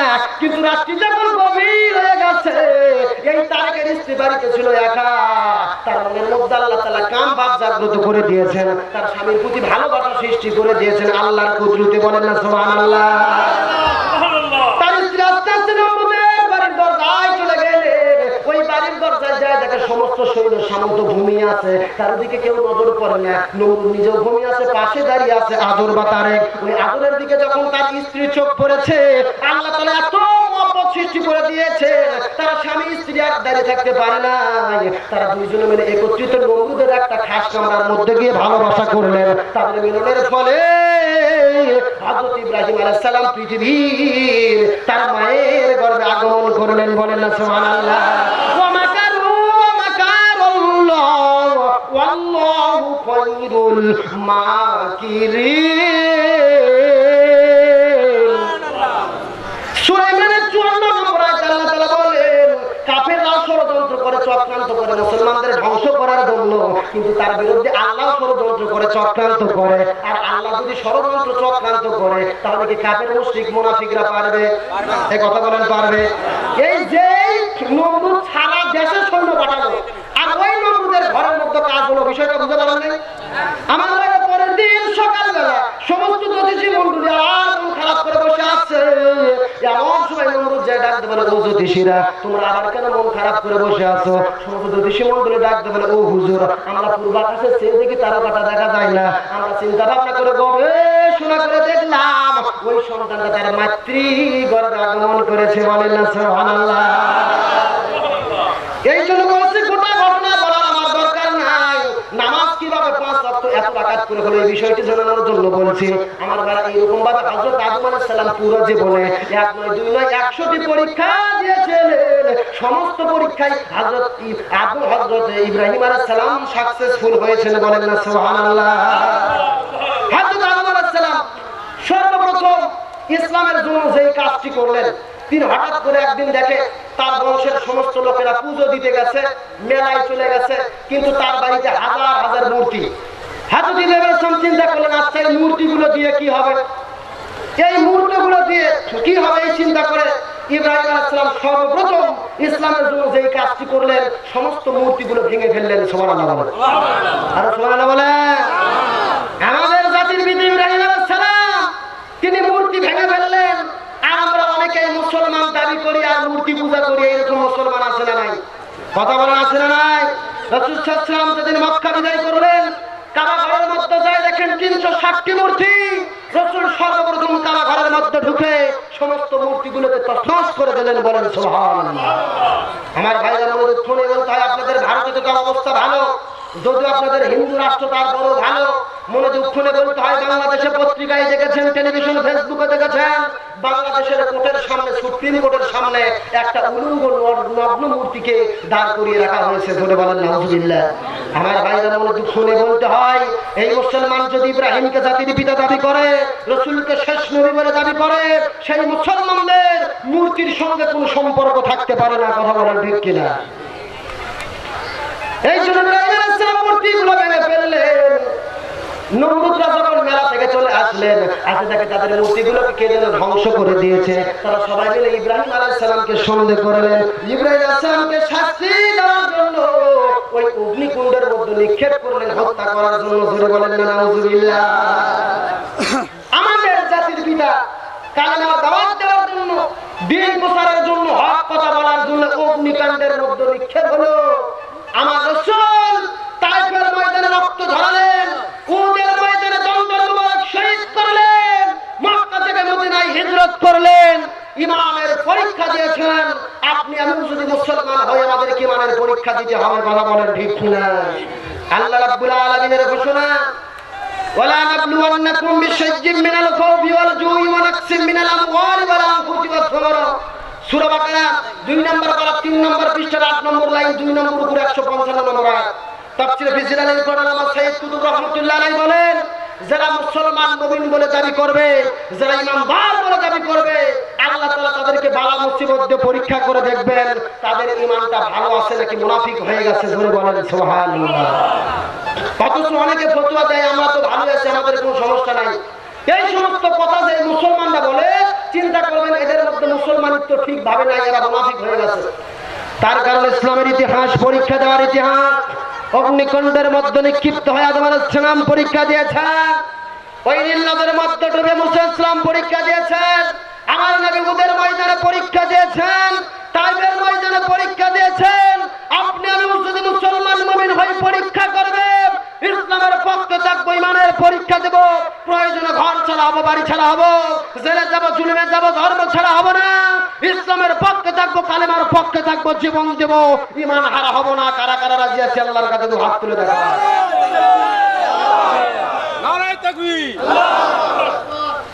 আল্লাহ রাব্বুল আলামিন হযরত ইব্রাহিম আলাইহিস সালামকে পরীক্ষা নেওয়ার জন্য যখন অগ্নিকুণ্ডের মধ্যে নিক্ষেপ করলেন, ওই অগ্নিকুণ্ডের মধ্যে নিক্ষেপ করার সঙ্গে সঙ্গে আল্লাহ রাব্বুল আলামিন ঘোষণা করলেন, ইয়া নারু কুনি বারদান ওয়া সালামান আলা ইব্রাহিম, ও আগুন তুমি ইব্রাহিমের জন্য শান্তিদায়ক হয়ে যাও। বলেন না সুবহানাল্লাহ। ওই অগ্নিকুণ্ডের মধ্যে পড়ার পর ইব্রাহিম আলাইহিস সালাম অগ্নির মধ্যে পড়ার পর যখন আগুনটা জান্নাতের বাগান দেখতে পায়, ইব্রাহিম আলাইহিস সালামের মনে এত আনন্দ লেগেছে, ওই আগুনের মধ্যে জান্নাতের বাগান দেখে ইব্রাহিম আলাইহিস সালাম 4 রাকাত নামাজ আদায় করেছিলেন। আর এই নামাজটা আল্লাহর কাছে এত বেশি পছন্দ হয়েছে, জান্নাতের মধ্যে আল্লাহ তাআলা রিজার্ভ করে রেখে দিয়েছেন। আর মিরাজের দিনে সেই 4 রাকাত নামাজ আল্লাহ তাআলা রাসূলকে হাদিয়া স্বরূপ দিয়েছেন। উম্মতি মুহাম্মাদের মধ্যে যারা 4 রাকাত জোহরের নামাজ আদায় করবে, আল্লাহ তাআলা ইব্রাহিম নবীর সমপরিমাণ সওয়াব আল্লাহ তাআলা তার আমলনামায় দান করে দিবেন। গেল কয় নামাজ? যোহর আর গেল হচ্ছে ফজর। বাকি আছে কি? বলবো কিনা শেষ করে দেবো? আপনাকে কষ্ট পাচ্ছেন? মন খারাপ করতেছে? আমার ভাই রাসূল নামাজ কেন 4 রাকাত? আল্লাহ রাব্বুল আলামিন পবিত্র কোরআনুল কারীমের মধ্যে ঘোষণা করেছেন, ইযহাব ইলা ফিরাউন ইন্নাহু তাগা। বলেন সুবহানাল্লাহ। আমার ভাই সূরা তাহা 16 নম্বর পারা 12 নম্বর পৃষ্ঠার 10 নম্বর লাইন 24 নম্বর আয়াত। এটা আল্লাহ তাআলা ডাকতে বলে, ও মুসা তুমি ফিরাউনের কাছে চলে যাও, নিশ্চয় ফিরাউন সীমা লঙ্ঘন করেছে। ফিরাউন সীমা লঙ্ঘন করেছে, তার কাছে তুমি চলে যাও। মুসা ডাকতে বলে, আল্লাহ ফিরাউনের কাছে কেন যাব? আল্লাহ ডাকতে বলে, ও মুসা দাওয়াত দিতে দাও। ও মুসা দাওয়াত দেওয়ার জন্য যাইতে হবে। মুসা ডাকতে বলে, ও আল্লাহ আমি ফিরাউনের কাছে এই জন্য কি যাব? আমি দাওয়াত দেওয়ার জন্য যাব নাকি দাওয়াত খাওয়ার জন্য যাব? মুসা আল্লাহকে ডাকতে বলে, আল্লাহ দাওয়াত দেওয়ার জন্য যাব না দাওয়াত খাওয়ার জন্য যাব? আল্লাহ ডাকতে বলে, মুসা এই পৃথিবীতে যত নবী রাসূল আমি প্রেরণ করেছি, কোন নবীকে দাওয়াত খাওয়ার জন্য পাঠাই নাই, সব নবীকে আমি দাওয়াত দেওয়ার জন্য পাঠাইছি। বলেন না সুবহানাল্লাহ। একটা হলো দাওয়াত দেওয়া, আর একটা হচ্ছে দাওয়াত খাওয়া। জামাই যদি শ্বশুরের বাড়িতে দাওয়াত খাইতে যায়, তাহলে খাওয়া কম আছে না বেশি আছে? এই কথা বলেন, কম না বেশি? দেখবেন জামাইয়ের জন্য কত রকমের খাওয়া, এটা তো দাওয়াত খাওয়া।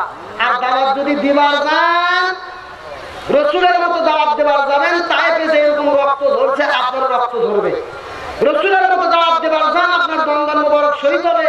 রসুলের মতো দাওয়াত দিতে যান, ঘর ছাড়া হতে হবে, বাড়ি ছাড়া হতে হবে। দাওয়াত দেওয়া হলো কষ্ট, আর দাওয়াত খাওয়া হচ্ছে সুখ। বিষয়টাকে বুঝতে পারছেন? এই জন্য আল্লাহ ডাকতে বলে, মুসা এই পৃথিবীতে যত নবী রাসূলকে আমি প্রেরণ করেছি, কাউকে দাওয়াত খাওয়ার জন্য পাঠাই নাই, আমি সবাইকে দাওয়াত দেওয়ার জন্য পাঠাইছি। মুসা ডাকতে বলে, ও আল্লাহ আমি তো ফিরাউনের কাছে দাওয়াত নিয়ে চলে যাব। ফিরাউন যদি জিজ্ঞাসা করে তুমি কি তোমার আল্লাহকে কখনো দেখেছ? ফিরাউন যদি জিজ্ঞাসা করে তুমি কি আল্লাহকে দেখেছ? আল্লাহ ডাকতে বলে, মুসা তার মানে তুমি কি বলতে চাও? মুসা ডাকতে বলে, ইয়া রব্বি আরিনি, আমি আপনাকে দেখতে চাই। আল্লাহ ডাকতে বলে, লান তারানি ইয়া মুসা, আমাকে দেখা কোনদিন সম্ভব নয়। মুসা ডাকতে বলে, আল্লাহ তোমার সঙ্গে যদি আমার দেখা সম্ভব না হয়, তাহলে আমি তোমার নবীগিরি করব না, আমার দায়িত্ব তুমি আজ থেকেই বুঝে না। সুবহানাল্লাহ বলবেন না? আল্লাহ বলতে দেখা সম্ভব না। মুসা বলতে সম্ভব যদি না হয় তোমার নবীগিরি আমি করবো না, আমার দায়িত্ব বুঝে না। এই পৃথিবীতে যত নবী রাসূল এসেছিলেন সবচাইতে যিনি হচ্ছে চালাক নবী তার নাম হচ্ছে মুসা আলাইহিস সালাম। সুবহানাল্লাহ বলেন।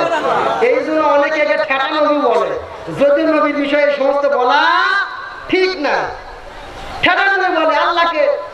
একদিন মুসা আল্লাহকে ডাকতে বলতেছে, আল্লাহ আমি যদি আল্লাহ হই আর তুমি যদি মুসা হও আমার কাছে তুমি কি চাইবা? আল্লাহ বলে, মুসা কথাটা বুঝে শুনে বলিস। মুসা বলছে, আল্লাহ আমি বুঝেই বলছি, মনে করো ধরো হতেই হবে তা না, তুমি যদি মুসা হও আর আমি যদি আল্লাহ হই আমার কাছে তুমি কি চাইবা? আল্লাহ বলে, মুসা ভালো করে শুনে নাও, আমি কোনোদিন মুসা হব না। মুসাও ডাকতে বলে, আল্লাহ তুমি ভালো করে শুনে নাও, আমি কোনোদিন আল্লাহ হব না। সুবহানাল্লাহ বলেন।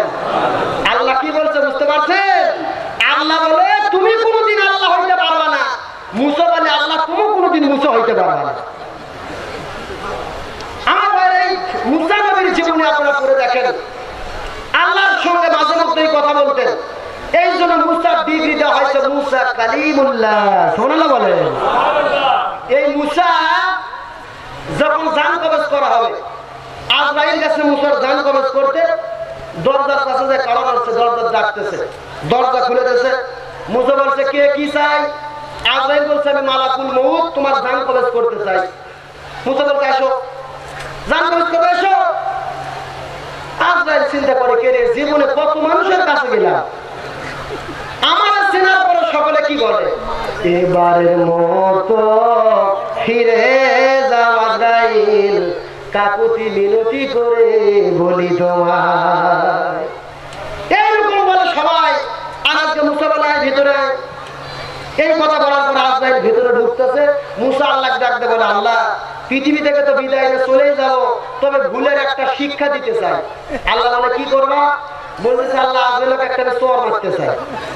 আল্লাহ বলে, মুসা তোমার এতই সাহস, তুমি আজরাইলের চর মারবা?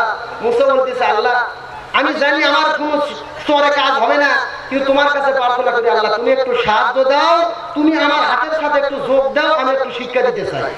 আল্লাহ বলছে, মুসা যেহেতু তোমার শেষ চাওয়া ঠিক আছে, পূরণ করো। একবার আজরাইল বাড়ির মধ্যে ঘরের মধ্যে ঢোকার সঙ্গে সঙ্গে বাম হাতে এক চর আজরাইলের বাম চোখের মনি উঠে গেছে। সুবহানাল্লাহ বলে। আজরাইল ভয়তে এক দৌড় আল্লাহর কাছে। আল্লাহর কাছে যায় বলে, আল্লাহ আমাকে বাদ দিয়ে তুমি কাকে এই আজরাইলের দায়িত্ব দিয়েছো, আমাকে কেন ফেলে পাঠাইছো? আল্লাহ বলে, আজরাইলের দায়িত্ব দিয়েছো মানে?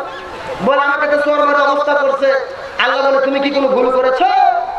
আজরাইল বলে, ভুল তো কিছু করি নাই, আমি জানলাম ঘরের মধ্যে দরজা তালা মারলাম, মুসা দরজা খুললো, ঘরের মধ্যে ঢুকলাম। আল্লাহ বলে, তুমি কি সালাম দিয়েছিলে? আজরাইল বলে, আমি তো সালাম দেই নাই। আল্লাহ ডাকতে বলে, এই আজরাইল, যেই মুসা আমাকেই ছাড়ে না আর তুমি আজরাইল তোমাকে ছাড়বে কিভাবে? সুবহানাল্লাহ বলে। আর আপনারা বলেন সুবহানাল্লাহ। সেই মুসা আলাইহিস সালাম এই পৃথিবীতে এত বেশি ঘটনা ঘটাইছেন। মহাপবিত্র কুরআনুল কারীমের মধ্যে আল্লাহ রাব্বুল আলামিন এক নয় দুই নয় 25 জন নবীর নাম একে একে উল্লেখ করেছেন। সবচেয়ে বেশি যেই নবীর নাম এসেছেন সেই নবীর নাম হলেন মুসা আলাইহিস সালাম। এই মুসা আল্লাহর কাছে গিয়ে বলে, ও আল্লাহ, এই পৃথিবী থেকে কেন বিদায় নিয়ে চলে যাবো? আল্লাহ বলে, যেহেতু তুমি জন্ম নিয়েছো মরতে হবে।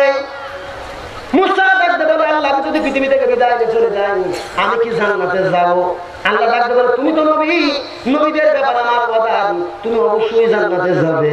মুসা ডাকতে বলে, ও আল্লাহ আমাকে যদি তুমি জান্নাত দাও, ওই জান্নাতের মধ্যে আমি যার সাথে থাকবো আমার সঙ্গী কে হবে? সঙ্গে সঙ্গে আল্লাহ ডাকতে বলে, মুসা তোমার কাছে ওই জান্নাতের মধ্যে যেই মানুষটি সঙ্গী হবেন এই মানুষটি একজন সাধারণ মানুষ, যিনি হলেন গোশত বিক্রি করা কষা। যিনি হলেন গোশত বিক্রি করা।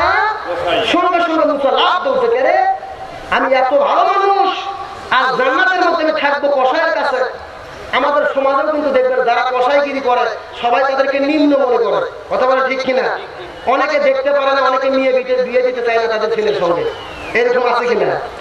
এই জন্য মনটা খারাপ করে আল্লাহর কাছে জিজ্ঞাসা করে আল্লাহ আমি একজন তোমার খাস নবী, আমার কেন থাকার জায়গা হবে কসাইয়ের সাথে? ওই মানুষটাকে পৃথিবীতে বেঁচে আছে। আল্লাহ তাআলা ডাকতে বলে, ও মুসা তুমি ভালোভাবে জেনে নাও যে মানুষটি তোমার সঙ্গে জান্নাতের মধ্যে থাকবে ওই মানুষটি পৃথিবীতে এখনো বেঁচে আছে। মুসা ডাকতে বলে, আল্লাহ আমি তোমার কাছে কাকুতি মিনতি করে বলতে চাই যে মানুষটি আমার জন্য জান্নাতের সঙ্গী হয়ে যাবে ওই মানুষকে আমি একবার দেখতে চাই। আল্লাহ ডাকতে বলে, তুমি যদি তোমার সঙ্গে গোস্ত কসাইকে তুমি দেখতে চাও তাহলে অমুক জায়গায় অমুক বাজারে তুমি চলে যাও। ওই বাজারের মধ্যে দেখবে একজন মানুষ মাথায় টুপি পরে সুন্দর করে গোস্ত বিক্রি করে, ওই মানুষটি তোমার জন্য তোমার জান্নাতের সাথী হয়ে যাবে। মুসা আলাইহিস সালাম খুব সকালবেলা ওই বাজারের দিকে চলে গেলেন। যেই বাজারের কথা আল্লাহ তাআলা খোঁজ দিয়েছেন ওই বাজারের মধ্যে যায় দেখে কয়েকজন কসাই প্রতিদিন গোস্ত বিক্রি করেন। সকালবেলা কয়েকজন কসাই একসঙ্গে এসেছেন। সমস্ত কসাই তারা তাদের গরুগুলোকে জবে করে সুন্দর করে চামড়াটা ছিল করে নিয়েছেন, আস্তে আস্তে গোস্তগুলো সুন্দর করে বের করে নিয়েছেন। কিন্তু তিনি লক্ষ্য করে দেখলেন ওই সমস্ত কসাইয়ের মধ্যে একজন কসাই গরু জবে করার পরে ওই গরুর 1 কেজি পরিমাণ গোস্ত, যে গোস্তটা অনেক বেশি স্বাদ হয়, গরুর যে জায়গার গোস্তটা অনেক বেশি স্বাদ লাগে, ওই জায়গা থেকে কিছু গোস্ত নিয়ে তিনি ওই প্যাকেটের মধ্যে রাখলেন। ওই প্যাকেটের মধ্যে রাখার পরে তিনি ভালো করে বাজিয়ে রাখলেন। মুসা আলাইহিস সালাম লক্ষ্য করে দেখলেন ওই বাজারের মধ্যে সারাদিন তিনি বাজারের এক প্রান্ত বসে থাকলেন। তিনি লক্ষ্য করে দেখলেন সমস্ত কসাই তাদের গোস্ত বিক্রি করা শুরু করলো। গোস্ত বেচতে বেচতে সমস্ত কসাইয়ের যখন গোস্ত বিক্রি শেষ হয়ে গেল, ওই মানুষটির গোস্ত বিক্রি শেষ হয়ে গেল।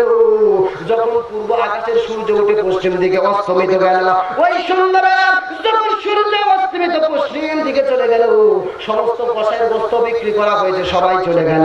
এমন সময় কিছু মানুষ দৌড়ে ছোটাছুটি করে আসলো, আমার বাড়িতে আত্মীয় এসেছে দয়া করে একটু গোস্ত দেন, আমার বাড়িতে আত্মীয় এসেছে দয়া করে একটু গোস্ত দেন। সবাই যখন লক্ষ্য করে দেখলেন ওই মানুষগুলো সব কসাইয়ের কাছে চলে গেলেন, কোনো কসাইয়ের কাছে তিনি গোস্ত পালেন না। কিন্তু সব কসাই ডাকতে বলেন, তোমরা যদি ওই কসাইয়ের কাছে যাও ওই কসাইয়ের ওই টোপলার মধ্যে কিছু গোস্ত বাঁধা আছে। সব মানুষগুলো মানুষের কাছে চলে গেলেন। ওই মানুষের কাছে গিয়ে বলেন, আমার বাড়িতে আত্মীয় এসেছে, আমার বাড়িতে জামাই এসেছে, আমার বাড়িতে শ্বশুর এসেছে, তুমি দয়া করে তোমার ওই 1 কেজি গোস্তটা আমাকে দিয়ে দাও। এই মানুষ বলে, না এই গোস্ত আমি কখনো দিতে পারবো না। ওই মানুষগুলো বলে, 100 টাকা কেজি গোস্ত তোমাকে 200 টাকা দেবো। বলে, না আমি গোস্ত দিতে পারবো না। ওই মানুষগুলো বলে, তোমাকে 500 টাকা দেবো। কসাই বলে, না গোস্ত দিতে পারবো না। ওই মানুষ বলে, আমরা 1000 টাকা দেবো। ওই মানুষ বলে, না গোস্ত দিতে পারবো না। একজন ডাক দেবে, ও কসাই, প্রয়োজনে 1 কেজি গোস্তের বিনিময়ে তোমাকে 2000 টাকা দিব, তারপরেও তুমি দয়া করে গোস্ত দাও। ওই কসাই বলে, না এই 1 কেজি গোস্ত আমি তোমাদেরকে দিতে পারবো না। ওই মানুষগুলো মন খারাপ করে চলে গেল। মুসা আলাইহিস সালাম চিন্তা করলেন, 1 কেজি গোস্ত কেন এই মানুষটি বিক্রি করলেন না? যেখানে একটা গরুর দাম হলো 1500 টাকা, সেখানে 1 কেজি গোস্ত তিনি দিতে চাইলেন 2000 টাকা। অথচ এই মানুষটি কেন গোস্ত বিক্রি করলেন না? এই গোস্তের ভেতরে কি রহস্য আমাদের জানা দরকার আছে না? আমার ভাইরা মনোযোগ দিয়ে শুনেন। মুসা আলাইহিস সালাম আস্তে আস্তে চিন্তা করে দেখেন ওই মানুষটি গোস্তের টোপলা নিয়ে আস্তে আস্তে বাড়ির দিকে চলে যায়। মুসা আলাইহিস সালাম চিন্তা করলেন, এই মানুষটি যদি গোস্ত নিয়ে বাড়ির দিকে চলে যায়, এই গোস্তের রহস্যটা উদ্ঘাটন করতে পারবো না। এই মানুষটা আমার সঙ্গে জান্নাতের মধ্যে কেন থাকবে? এই রহস্যটা না জানা পর্যন্ত আমি তো বাড়িতে যাইতে পারি না। এই চিন্তা করে মানুষের সঙ্গে যাওয়া শুরু করলেন। ওই মানুষের পিছু পিছু যাওয়ার পরে তিনি চিন্তা করলেন এই বাড়িতে কি রকম থাকা যায়। ওই কসাইটি যখন বাড়ির মধ্যে চলে গেলেন, মুসা আলাইহিস সালাম ছদ্মবেশে আস্তে আস্তে বাড়ির দরজায় চলে গেলেন। বাড়ির দরজায় যে নাড়া করতে থাকলেন, ওই কসাই যখন ঘরের দরজা খুলে দিল, মুসা আলাইহিস সালাম ডাকতে বলে, ও বাড়িওয়ালা, আমি সুদীর্ঘ পথ দিয়ে এসেছি, আমি অমুক দেশ থেকে এসেছি, আমি একজন মুসাফির। মুসা আলাইহিস সালাম ছদ্মবেশে তার পরিচয়কে গোপন করে বলে, ও মানুষ, আমি একজন মুসাফির, থাকার মতো আমার কোনো জায়গা নাই, দয়া করে একটু থাকার জন্য জায়গা দাও, আমি তোমার বাড়িতে থাকতে চাই। এই কসাইটা চিন্তা করলেন যে ওটি মানুষ বড় বিপদে পড়ে গেছে, এই মানুষটা মুসাফির মানুষকে থাকার জায়গা দেওয়া দরকার আছে না? লোকটা বলে, ঠিক আছে, আমার বাড়িতে আপনি থেকে যান। মুসা আলাইহিস সালাম বাড়ির মধ্যে থাকা শুরু করলেন। ওই বাড়ির মধ্যে তিনি চলে গেলেন। সবাই মুসার খালি একটাই চিন্তায়, গোস্তের মধ্যে কি ঘটনা জানা দরকার। মুসা আলাইহিস সালাম লক্ষ্য করে দেখেন ওই মানুষটি আস্তে আস্তে গোস্তগুলো আস্তে আস্তে যে কাটা শুরু করলেন। আমরা দেখবেন গোস্ত যেখানে কাবাব তৈরি করা হয় সেখানে কুচি কুচি কুচি কুচি করে গোস্তগুলো কাটা হয়। ওই গোসাইটি সুন্দর করে কুচি কুচি কুচি কুচি করে গোস্ত কাটা শুরু করলেন। মুসা আলাইহিস সালাম চিন্তা করে দেখলেন হয়তো এই মানুষের দাঁত পড়ে গেছে, গোস্ত খাইতে পারবে না, এই জন্য মনে হয় কুচি কুচি করে গোস্তগুলো কাটতেছে। এই বাড়িতে তো আর কোনো লোক দেখা যায় না। মুসা আলাইহিস সালাম চিন্তা করে দেখেন, এইরকম চিন্তা করতে করতে গোস্তগুলো কুচি কুচি করে কাটা শেষ হয়ে গেল। ওই গোস্তের মধ্যে সুন্দর করে মশলা দিয়ে, সুন্দর করে তেল দিয়ে, সুন্দর করে রসুন দিয়ে বাটা যখন রান্না করলেন, ওই গোস্তের এমন একটা ঘ্রাণ বের হয়েছে, এমন একটা স্বাদ বের হয়েছে। মুসা আলাইহিস সালাম চিন্তা করলেন আমি তো এই বাড়ির মেহমান, হয়তো বাবাকে খেতে দেবে। কিন্তু মুসা আলাইহিস সালাম লক্ষ্য করে দেখলেন ওই মানুষটি রান্না বান্না করার পর ওই মানুষের এমন একটা ঘর আছে, ওই ঘরের মধ্যে মানুষটি আস্তে আস্তে চলে গেলেন। ওই ঘরের মধ্যে খাটের উপরে লক্ষ্য করে দেখেন, ওই খাটের উপরে একটা বুড়ি মানুষ শুয়ে আছে, যেই মানুষের বয়স 100 পার হয়ে গেছে। ওই মানুষটা বৃদ্ধ মানুষ, সারাদিন পর্যন্ত এই খাট থেকে তিনি উঠতে পারে নাই, উঠার মতো তার কোনো যোগ্যতা নাই, কোনো সাহস নাই। ওই বুড়ি মানুষ সারাদিন খাটের উপরে বসে বসে পায়খানা করেছেন, পেশাব করেছেন, ওই কাপড় চোপড়গুলো নষ্ট করেছেন। এই কষাইটি রান্না করার পরে আস্তে আস্তে গিয়ে পোশাকগুলো পরিষ্কার করে দিলেন। ওই মায়ের পায়খানা পেশাবগুলো পরিষ্কার করে দেওয়ার পরে ওই মাকে সুন্দর করে গোসল করে দিলেন, সুন্দর করে গোসল করে দিলেন। ওই মাকে সুন্দর করে সাজুগুজু করে দিলেন, সুন্দর করে পোশাক পরাইয়া দিলেন। ওই বুড়ি মাকে সুন্দর করে সাজুগুজু করে দিলেন।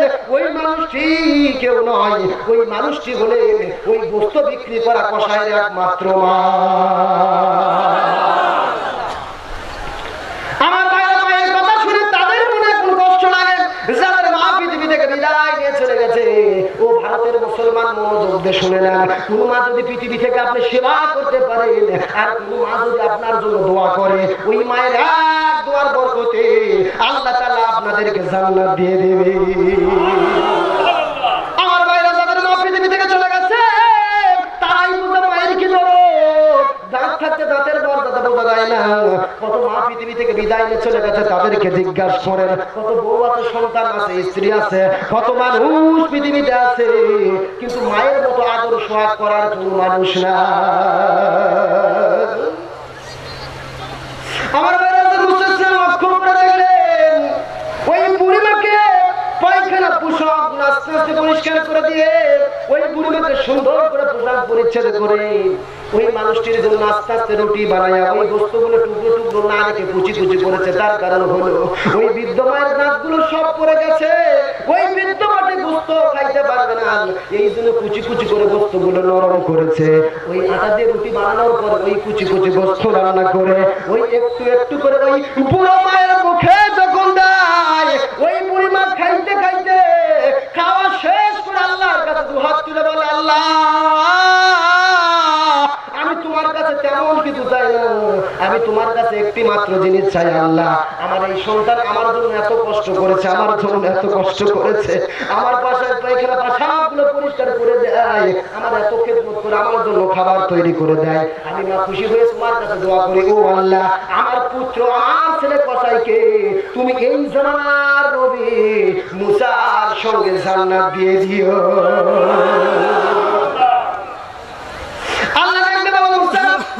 তুমি তো বলেছিলে কসাই কিনা তোমার সঙ্গে থাকবে, এখন তোমার কাছে জিজ্ঞাসা করে বলো তো ওই বৃদ্ধ মা চোখে পানি নিয়ে যদি সন্তানের জন্য দোয়া করে, ওই সন্তান ওই মায়ের দোয়াকে আমি ফিরে দিতে পারি। মুসা আলাইহিস সালাম ডাকতে বলে, ও আল্লাহ আর কোনো কিছু তোমার কাছে জানার নাই, তুমি আল্লাহ তাআলা যেই বিচার করো সেটাই হলো ইনসাফ পূর্ণ বিচার। আমার ভাইরা মনোযোগ দিয়ে শোনেন, ওই কসাই শুধু মুসার সঙ্গে জান্নাত থাকতে পারবে না, আজকে উম্মতি মুহাম্মাদের মধ্যে যেই সমস্ত উম্মত পিতা মাতার খিদমত করতে পারবে আর পিতা মাতার মুখের দোয়া দিতে পারবে, ওই বাবা মার দোয়ার বরকতে ওই উম্মতকে ওই জামানার নবীর সঙ্গে আল্লাহ জান্নাতে দেবে। সেই জান্নাত পাইতে চাই কি চাই না? কথা বলেন, চাই কি চাই না? অনেকে আছে মায়ের খেদমত নাই, বাবার খেদমত নাই, পীরের দরবারে ঘুরতে যায়, এরকম লোক আছে না নাই? কথা বলেন, আছে না নাই? বুড়ো বাবা মা তাদের দেখাশোনার লোক নাই, বৃদ্ধ বাবা মার মুখে আপনি একটু খাবার তুলে দেন, পীরের দরবারে জানাবেন নিষেধ করবো না, তবে আপনার পীরের দরবারে দোয়া কবুল হবে কিনা হবে সন্দেহ আছে, কিন্তু বাবা মা যদি দোয়া করে এই দোয়ার কোনো কবুল হওয়ার গ্যারান্টি 100%। কথা বলেন ঠিক কিনা? আমার বাইরে সেই মুসাকে আল্লাহ তাআলা বলেন, ইযহাব ইলা ফিরাউন ইন্নাহু তাগান, ও মুসা তুমি ফিরাউনের কাছে চলে যাও, ফিরাউন সীমা লঙ্ঘন করেছে। ফিরাউন ডাকতে বলে, ও আল্লাহ মুসা তো সীমা লঙ্ঘন করেছে, ওই মুসার কাছে আমি দাওয়াত নিয়ে চলে যাব। মুসা আলাইহিস সালাম ফিরাউনের কাছে দাওয়াত নিয়ে চলে গেলেন। ফিরাউনের কাছে গিয়ে বললেন, ও ফিরাউন, এক আল্লাহর জন্য আল্লাহর প্রতি কালেমা পড়ো, আল্লাহর প্রতি ঈমান আনো। এই দাওয়াত দেওয়ার পরে ফিরাউন ডাকতে বলে, ও মুসা, আমার এরিয়ার মধ্যে আমি ছাড়া অন্য কারো নাম বলা যাবে না। ফিরাউন বলে, মুসা, আমার এলাকার ভেতরে আমি ছাড়া অন্য কারো নাম বলা, এলাকাটা আপনার ভালো বুঝবেন না। আচ্ছা, আমি আপনাদের জিজ্ঞাসা করি, বলুন তো, এই এলাকাটা কার, আল্লাহর না ফিরাউনের? এ কথা বলেন, আল্লাহর না ফিরাউনের? আমার মুসা আলাইহিস সালাম ফিরাউনকে যখন দাওয়াত দিলেন, ফিরাউন ডাকতে বলে, মুসা, আমি তো আল্লাহর অন্য কারো কাছে ঈমান আনার কোনো দরকার নাই। মুসা বলে, ও ফিরাউন, তুমি কি খাও? ফিরাউন বলে, আমি খাই। মুসা বলে, যদি তুমি খাও তাহলে তোমার সমস্যা আছে। খাইলে কি আছে? বেশি খাইলে সমস্যা আছে না নাই? আপনি প্রতিদিন খান হাফ কেজি, একদিন যদি মানুষের বাড়ির যায় দাওয়াত পায় ইচ্ছা মতো গরুর গোশত খান, বাড়িতে হাফ কেজি খান, আর আত্মীয়র বাড়িতে যায় 2 কেজি খাচ্ছেন, তাহলে পেটের অবস্থা ভালো থাকবে না খারাপ হবে? এই কথা বলেন। এমন খাওয়া খাবেন শুধু টয়লেটে যাওয়া লাগবে, আসা লাগবে। কথা বলেন ঠিক কিনা? এই ফিরাউনটা এরকম ভাবে খাওয়া বেশি হয়েছে, টয়লেটের মধ্যে যাই আর বাড়ায় না, আবার কিছুক্ষণ করে যায় আসে, যায় আসে, যায় আসে। একবারে 2 ঘন্টার মধ্যে কমপক্ষে 36 বার এই ঘটনা হওয়ার পরে পায়খানা থেকে আর বের হতে পারেনি। ফিরাউন সৈনিক ডাকতে বলে, ও নিরাপত্তা বাহিনীর লোকেরা, আমি তো টয়লেট থেকে বের হতে পারি না, আমাকে বের করো। কর্মীরা ডাকতে বলে, নিরাপত্তা বাহিনীর লোক ডাকতে বলে, ও ফিরাউন, তুমি না খোদা সেজেছো, তুমি না প্রভু সেজেছো, যেই প্রভু টয়লেট থেকে বের হতে পারে না সেই প্রভু কোনোদিন পূর্ব হতে পারে না। কথা বলেন ঠিক কিনা? হযরত মুসা আলাইহিস সালাম এমন সময় ফিরাউনকে ডাক দিলেন, দাওয়াত দিলেন, ও ফিরাউন, তুমি আল্লাহর প্রতি ঈমান আনো, আল্লাহর প্রতি ঈমান আনো।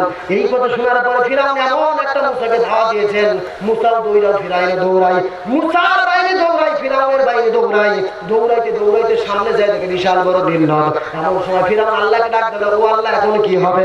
আল্লাহ ডাক দিল, ও মুসা, তুমি কোনো চিন্তা করো না, তোমার হাতের লাঠিটা নদীর মধ্যে ফেলে দাও, আমি আল্লাহ তাআলা 12টা রাস্তা বানিয়ে দিব। মুসা আলাইহিস সালাম লাঠি ফেলে দিলেন, সঙ্গে সঙ্গে নদীর মধ্যে 12টা রাস্তা হয়ে গেল।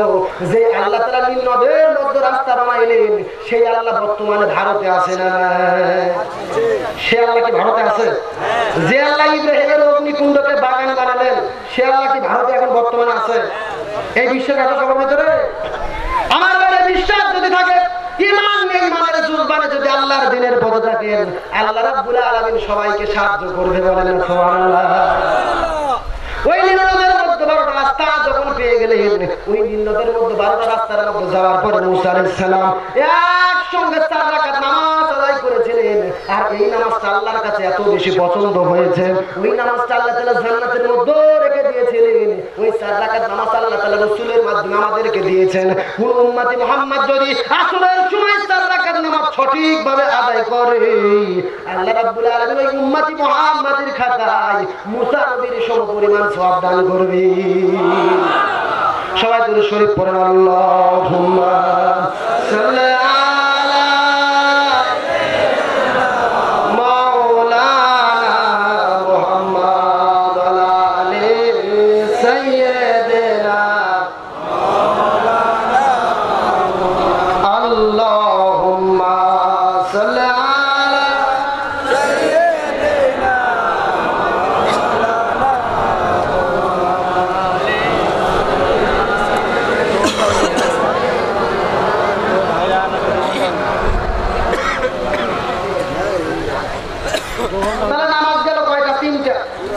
ফজর গেল, জোহর গেল, আসর গেল, বাকি আছে কয়টা? মাগরিব আর এশা। এই দুইটা আপনারা শুনবেন নাকি চলে যাবেন? কথা বলেন, শুনবেন নাকি চলে যাবেন? এই দুইটা অবশ্যই আপনাদেরকে বলবো, কিন্তু তার আগে অধীর আগ্রহে আমার মা বোনেরা বসে আছে, তাদের জন্য আলোচনা করা দরকার আছে না নাই? কথা বলেন, আছে না নাই? রাসূল সাল্লাল্লাহু আলাইহি ওয়াসাল্লাম ফাতেমাকে মা বলে ডাক দিয়েছে, মনে আছে না নাই? কথা বলেন, মনে আছে না নাই? একদিন আমার নবী মসজিদুন নববীতে সমস্ত সাহাবায়ে কিরামদেরকে ডাকতে বলেন, ও সাহাবায়ে কিরাম, আল্লাহ তাআলা এই পৃথিবীতে আমাকে তিনটা মা দান করেছেন। সমস্ত সাহাবায়ে কেরাম বলে ইয়া রাসূলুল্লাহ আমরা তো জানি আল্লাহ তাআলা আপনাকে দুইটা মা দান করেছেন, একটা হলো দুধের মা আমেনা আর একটা হলো দুধ মা আমেনা, কিন্তু আপনাকে দুধ মা হালিমা, কিন্তু আরেকটা আপনি তিন নম্বর মায়ের কথা বলতেছেন, এই তিন নম্বর মা আপনার কি আমরা একটু জানতে চাই। রাসূলুল্লাহ সাহাবায়ে কেরাম আমার মা আমেনা আমার মা হালিমা আর তিন নম্বর আমার মাকে যদি জানতে চাও মনোযোগ দিয়ে শুনে নাও। আমার মা আমেনাকে যদি শোনো, আমি তাইফের ময়দানে দিনের দাওয়াত দিতে গিয়েছি। ওই দাওয়াত দেওয়ার পরে আমাকে কাফের মুশরিক কুরাইশরা পাথরের পর পাথর মেরেছে, আল্লাহর জমিনে আল্লাহর দ্বীন কায়েমের কথা বলেছি। ওই পাথর মেরে আমার শরীরে রক্তাক্ত করে দিয়েছে। আমি কিছুক্ষণ পর অজ্ঞান হয়ে মাটিতে পড়ে গেছে, কিছুক্ষণ পরে আবার হুঁশ হয়েছে। ওই কাফের মুশরিক কুরাইশরা আবার পাথর মারা শুরু করেছে। বলেন নাউজুবিল্লাহ। এখন আপনাদের জিজ্ঞাসা করি, বলেন তো আমার নবীকে যে তারা পাথর মেরে রক্তাক্ত করলেন, আমার নবী কি চোর ছিল? কথা বলেন, চোর ছিল? ডাকাত ছিল? নারী ধর্ষণ করেছিল? তাহলে কি কারণে নবীকে পাথর মারা হয়েছে বলেন তো? দ্বীনের দাওয়াত দেওয়ার জন্য, আল্লাহর জন্য, আল্লাহর দ্বীন কায়েম করার কথা বলার জন্য। আপনি যদি নিজেকে মুসলমান দাবি করেন, ইমানদার মুত্তাকি দাবি করেন, আল্লাহর জমিনে আল্লাহর দ্বীন কায়েমের কথা বলেন, নবীর তরিকায় আপনার শরীরে রক্ত ঝরানো লাগতে পারে। নবীর শরীরে রক্ত পড়লেন, কিছুক্ষণ পর সাহাবায়ে কিরাম শান করে নবীকে বাড়িতে নিয়ে গেলেন। নবীর চারজন মেয়ে, জোরে বলেন কয়জন মেয়ে? আরো জোরে বলেন কয়জন মেয়ে? একজন হলো রুকিয়া কুলসুম জয়নব আর ফাতেমা। ওই রুকিয়া কুলসুম জয়নব নবীর কাছে গিয়ে বলে, ও রাসূল, ও বাবা আপনি একা একা কেন তাইফের ময়দানে গেলেন? একা একা দিনের দাওয়াত দেওয়ার কারণে আপনি তো মার খেয়েছেন, আপনার কষ্ট আমরা সহ্য করতে পারি না, আপনি কেন একা একা দিনের দাওয়াত দিতে গেলেন? আপনি একা একা কেন তাইফের ময়দানে গিয়েছেন? এমন সময় রাসূল বলে, আমি লক্ষ্য করে দেখি ফাতেমার দিকে। আমার মা ফাতেমা ওই ঘরের মধ্যে গিয়ে নামাজের সিজদায় গিয়ে দুই রাকাত নামাজ পড়ে আল্লাহর কাছে দুই হাত তুলে বলে, আল্লাহ, ও আল্লাহ তুমি আমাকে ঠকাইছো, আল্লাহ তুমি আমাকে ঠকাইছো। ও আল্লাহ তো তোমার তো বাবাও নাই, তোমার তো মাও নাই। ও আল্লাহ তোমার তো বাবাও নাই, তোমার তো মাও নাই। ফাতেমা আল্লাহর কাছে ডাকতে বলে, ও আল্লাহ তোমার তো বাবা মা কেউ নাই। এমন সময় রাসূল ডাকতে বলে, ও ফাতেমা সাবধান সাবধান সাবধান, আল্লাহর সঙ্গে এমন করে বেয়াদবি করতে হয় না। এমন সময় ফাতেমা ডাকতে বলে, বাবা তুমি চুপ করে থাকো, জন্মের পূর্বেই তোমার বাবা পৃথিবী থেকে বিদায় নিয়ে চলে গেছে, আর তোমার আল্লাহর বাবা মা পৃথিবীতে কেউ নাই। শিশুকালে মইরা গেছে মা, গর্ভে থাকতে মরছে পিতা, নবী চোখে দেখিলেন না। আমায় কে করিবে লালন পালন, কে দিবে সান্ত্বনা? এই দুনিয়ার বড় এতিম নবী ছিলেন একজনা। আমার নবী বলে, ফাতেমা এমন করে আল্লাহর কাছে বলতে হয় না। এমন সময় ফাতেমা ডাকতে বলে, বাবা একটু আপনি চুপ করেন, এই পৃথিবীতে বাবা মা আপনার কেউ নাই, আল্লাহর বাবা মা কেউ নাই। ফাতেমাকে এমন করে রাসূল যখন বলা শুরু করলেন, রাসূল বলেন, কিছুক্ষণ পরে আমি লক্ষ্য করে দেখলাম ফাতেমা সুন্দর করে গরম পানি করে জৈতুনের তেল গরম করে, ওই গরম পানি করে আমার শরীরের গরম পানি দিয়ে রক্তগুলো আস্তে আস্তে ধুয়ে দিলেন। ওই রক্তগুলো পরিষ্কার করার পর ওই জৈতুনের তেলগুলো আস্তে আস্তে শরীরের সঙ্গে মালিশ করতে শুরু করলেন। ওই জৈতুনের তেলে মালিশ করতে করতে আমি এত আনন্দ অনুভব করেছি, আমার মনে লেগেছে, আমি আস্তে আস্তে ফাতেমার কোলের উপরে মাথা দিয়ে ঘুমিয়ে গেছি। ওই ঘুমের মধ্যে লক্ষ্য করে দেখি স্বপ্নে আমার মা আমিনা হাজির হয়েছে। বলেন না মারহাবা। মা আমিনা এসে হাত পা চেপে ধরেছে। আমি এমন সময় মায়ের হাত পা গুলো চেপে ধরলাম, ডাকতে বললাম, ও মা কত আগেই তো তুমি পৃথিবী থেকে বিদায় নিয়ে চলে গেছো, আমাকে এই পৃথিবীতে আনন্দ, আমাকে আদর করার মতো, সোহাগ করার মতো কেউ নাই। এই বলে নবী ওই মা আমিনাকে স্বপ্নের মধ্যে হাত পা ধরে কান্না শুরু করলেন। কিছুক্ষণ পরে ফাতেমার চোখের জলে রাসূলের কান্না ভেঙে গেল। রাসূল যখন ঘুম থেকে উঠলেন ফাতেমাকে ডাকতে বলে, ও ফাতেমা আমার ঘুমের মধ্যে আমার মা আমিনা এসেছিল। এমন সময় ফাতেমা ডাকতে বলে, ইয়া রাসূলুল্লাহ আপনি কখন আপনার মা আমিনা এসেছেন জানি না, কিন্তু আপনি আমার হাত পা চেপে ধরেই তো আমিনা আমিনা বলে ডাকা শুরু করেছেন, আপনি আমার হাত পা চেপে ধরেই আমিনা আমিনা বলে ডাকতেছিলেন। এমন সময় রাসূল ডাকতে বলে, ও ফাতেমা তা বলে তুমি মনোযোগ দিয়ে শুনে নাও, আমি তোমার হাত পা চেপে ধরে যদি আমিনা আমিনা বলে ডাক দিয়ে থাকি, তাহলে তুমি ভালোভাবে শুনে নাও, ও ফাতেমা তুমি শুধু আমার নিয়ে নয়, আজ থেকে তুমি আমার দরদের মা ফাতেমা।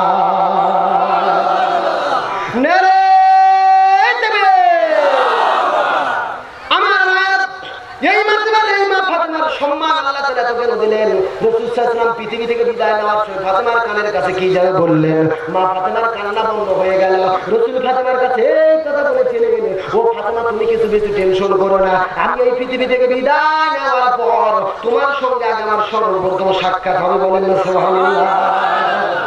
এই জন্য রাসূল পৃথিবী থেকে বিদায় নেওয়ার পর মা ফাতেমা কোনদিন সুন্দর করে সাজুগুজু করে নাই, কোনদিন সুখের খাবার খাই নাই, কোনদিন সুখের সাধন সাজায় নাই। কিন্তু নবী পৃথিবী থেকে বিদায় নেওয়ার 6 মাস পর মা ফাতেমা সুন্দর করে ঘরগুলোকে সাজুগুজু করেছেন, সুন্দর করে হাসান হোসেনকে সাজুগুজু করে দিয়ে নিজে সুন্দর করে সাজুগুজু করে ঘরের মধ্যে মা ফাতেমা বসে আছে, বলেন না সুবহানাল্লাহ। মা ফাতেমা সুন্দরীর সাথে বসে আছে কোথায়? ঘরের মধ্যে। এখন যদি আপনাদেরকে জিজ্ঞাসা করি, বলেন তো আমাদের বৌদিরা সুন্দরীর সাথে কি ঘরের মধ্যে থাকে না বাইরে যায়? কথা বলেন। বাড়িতে যখন থাকে দেখবেন ময়লা কাপড় পরে পেটনি সাজে থাকে, আর যখন কপ্পা সাজা সাজে তখন চিন্তা করবেন বউ আর বাড়ি থাকবি না, কোথাও বেড়াতে যাবি। কথা বলেন ঠিক কিনা? আর এইরকম টাইট ফিটিং পোশাক পরে পর্দাহীন ভাবে রাস্তাঘাটে যখন চলাফেরা করে বৃদ্ধ মানুষ, এরকম চাচার মতো মানুষ 2 বিঘা দূরে থেকে দৌড়ে আসে, বলে কার বউ যায় রে, কার বউ যায় রে। যদি ডাক দেবে ভাই কে আমার চাচা, আপনিও চাচা ডাক দেবে, বলে বয়স বেশি হয়েছে মন তো পুরো হয় না। কথা বলেন ঠিক কিনা? আমার ভাইয়ের হাসার জন্য বলে নাই, মা বোনদের দুটোই হাত দেবে না, একমাত্র স্বামী ছাড়া অন্য কারোর জন্য সাজা হারাম, হারাম এবং হারাম। কথা বলেন ঠিক কিনা? এই জন্য মা বোনদের দুটো হাত দেবে না। আপনাদের জন্য 10 মিনিট আলোচনা করবো, মনোযোগ দিয়ে শুনেন। মা বোনদেরকে সাজুগুজু করে কিন্তু ঘরের মধ্যে থাকতে হবে। রাসূল বলেন, কোন মহিলা যদি পৃথিবী থেকে এমন সময় বিদায় নিয়ে চলে যায় যে বিদায়ের সময় তার স্বামী তার উপর সন্তুষ্ট ছিল, এক স্বামী সন্তুষ্ট থাকার কারণে আল্লাহ তাআলা ওই মহিলার জন্য জান্নাতের 8টা দরজা খুলে দেবে। এই জন্য মা ফাতেমা সুন্দর করে সাজুগুজু করে ঘরের মধ্যে বসে আছেন। এমন সময় হযরত আলী চলে গেলেন ঘরের দরজায়। মা ফাতেমাকে সুন্দর করে সাজুগুজু করা দেখে আস্তে আস্তে ঘরের মধ্যে ঢুকে মুচকি হাসা শুরু করলেন। এমন সময় ফাতেমা ডাকতে বলল, ও স্বামী, আর কোনদিন সুন্দর করে সাজুগুজু করতে পারবো না, আর কোনদিন সুন্দর করে হাসান হোসেনকে সাজাই দিতে পারবো না, আর কোনদিন সুন্দর করে ঘরটাকে সাজাইতে পারবো না। তার কারণ আজকে গভীর রাতে ফাতেমার মৃত্যু হবে। গাছের গোড়া কাটলে গাছ যেমন ঠাস করে পড়ে যায়, হযরত আলী তেমনি পড়ে গেলেন ঘরের মধ্যে। মা ফাতেমা ডাকতে বলেন, স্বামী গো, আপনি এমন করে কাটবেন না, তার কারণ হলো আসলে যাইতে হবে। সবাই বলেন, আসলে যাইতে হবে। আমরা এসেছি থাকার জন্য না যাওয়ার জন্য? কথা বলেন, থাকার জন্য না যাওয়ার জন্য? এই চিন্তা যদি সবার মধ্যে থাকতো তাহলে কেউ কোনো অন্যায় অপকর্ম করতে পারতো না। কথা বলেন ঠিক কিনা? ফাতেমা ডাকতে বলে, ইয়া রাসূলুল্লাহ, ফাতেমা ডাকতে বলে, স্বামী গো, আমি পৃথিবী থেকে বিদায় নিয়ে চলে যাব, কিন্তু বিদায় বেলা আপনার কাছে আমার 3টা চাওয়া আছে। জোরে বলেন, কয়টা চাওয়া? ও স্বামী, আপনার কাছে 3টা চাওয়া চাইতে চাই। 1 নম্বর হলো, ও স্বামী, আমি যখন পৃথিবী থেকে বিদায় নিয়ে চলে যাব, এই রাতের বেলায় আপনি আমাকে দাফন করবেন, আমার মৃত্যুর খবর আপনি কাউকে বলবেন না। 2 নম্বর চাওয়া হলেন, আপনি আমার স্বামী, আমার জন্য কবর খোঁড়া বড় আপনার কষ্ট হবে, এই জন্য আপনার যদি নিকট কোনো বন্ধু থাকে বন্ধুকে দিয়ে আপনি কবর খোঁড়াই নেবেন। আর 3 নম্বর চাওয়া হলো, আমার মৃত্যুর খবর আপনি কাউকে বলবেন না, আমার মৃত্যুর খবর আপনি কাউকে বলবেন না, আপনি নিজে নিজে আমাকে পৃথিবী থেকে বিদায় করে দেবেন। এমন সময় হযরত আলী ডাকতে বলে, ফাতেমা, তোমার পরের 2টা চাওয়া পূর্ণ করবো আমি, কোনো সমস্যা নাই, কিন্তু সর্বশেষ যে চাওয়াটা তুমি চাইলে, তোমার মৃত্যুর খবর আমি পৃথিবীতে কাউকে বলতে পারবো না। ও ফাতেমা, তুমি বলেন নবীর মেয়ে ফাতেমা, তোমার মৃত্যুর খবর শুনে তাম পৃথিবী থেকে হাজার হাজার মানুষ আসবে, তোমার জন্য জানাজার নামাজ পড়বে, তোমার জন্য দোয়া করবে। এমন সময় ফাতেমা ডাকতে বলে, ও স্বামী গো, তাম পৃথিবীর মানুষ যদি বলে ফাতেমা ভালো ছিল, আর আপনি স্বামী যদি বলেন ফাতেমা খারাপ ছিল, আপনি স্বামী খারাপ বলার জন্য আমার থাকার জায়গা জাহান্নাম, আর তাম পৃথিবীর মানুষ যদি বলে ফাতেমা খারাপ ছিল, আর আপনি স্বামী যদি বলেন ফাতেমা ভালো ছিল, আপনি স্বামী এক সার্টিফিকেট দেওয়ার জন্য আমার থাকার জায়গা জান্নাত হয়ে যাবে। ফাতেমা কি বলেছে বুঝতে পেরেছে? তাম পৃথিবীর মানুষের ভালো বলাতে কোনো লাভ নাই। আপনি স্বামী যদি ভালো বলেন আমার থাকার জায়গা। আর আমাদের বৌদিরা কি বলে? আমাদের বৌদিরা স্বামীকে দেখে কি বলে? বলে খালি তুমি আমাকে দেখতে পারো না। গ্রামের সবাই আমার ভালো বলে, এইরকম বলে কি বলে না?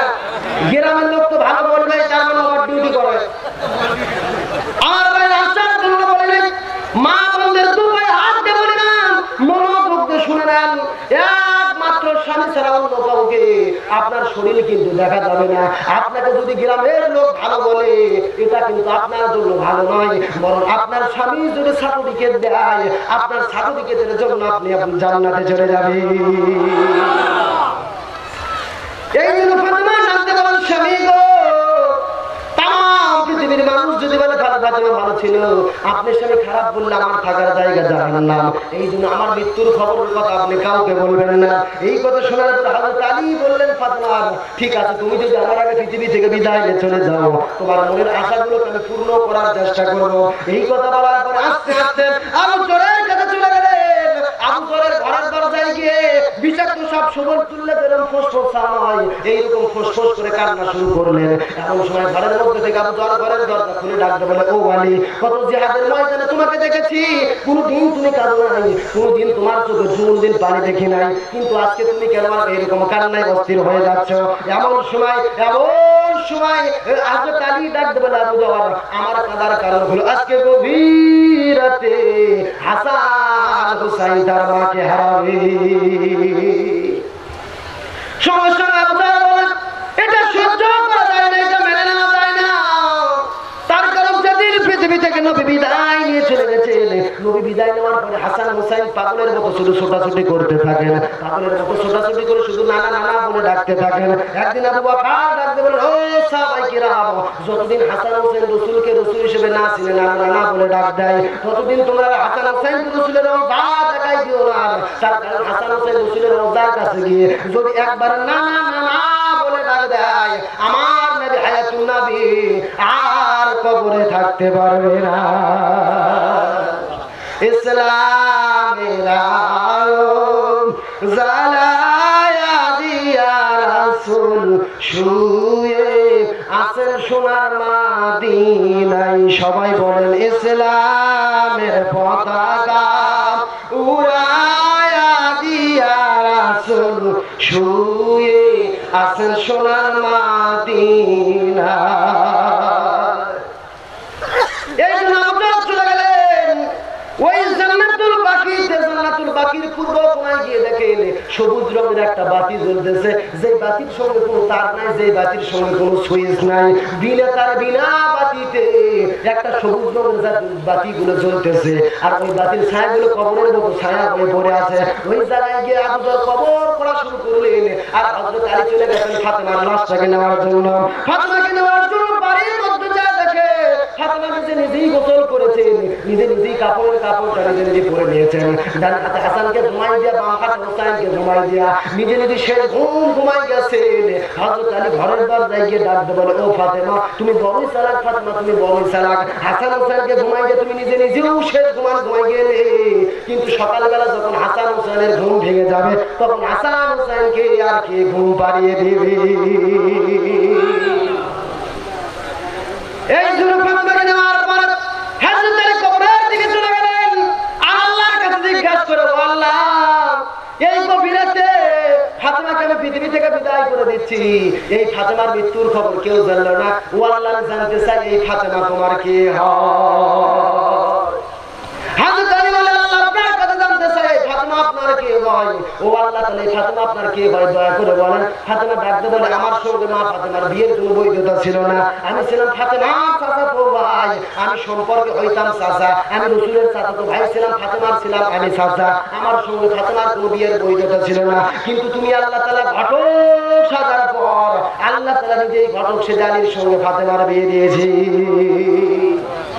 আমার ঘরে রোকেয়ার বিয়ে হয়ে যায়, কুলসুমের বিয়ে হয়ে যায়, জয়নবের বিয়ে হয়ে যায়, 12 বছর 13 বছর বয়সে 3 মেয়ের বিয়ে হয়ে গেল, কিন্তু ফাতেমার বয়স 16 বছর পার হয়ে যায়, বিয়ের কোনো ফয়সালা হয় না। রাসূল আল্লাহকে ডাকতে বলে, ও আল্লাহ, ফাতেমার বিয়ের কি হবে?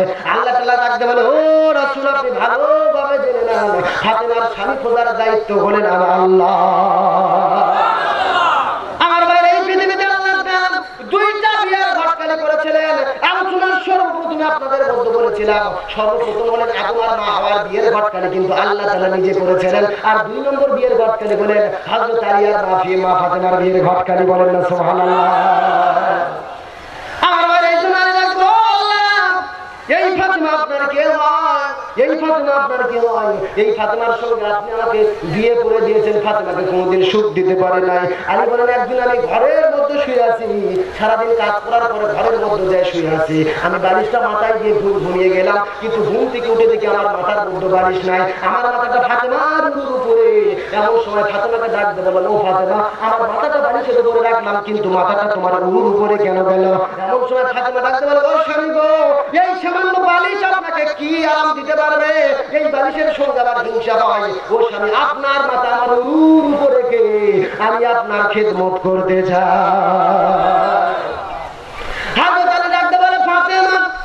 আল্লাহ তাআলা তোমাকে জান্নাতের নারীদের সর্দার বানাইছে, অথচ তুমি আমার এত কেন খেদমত করো?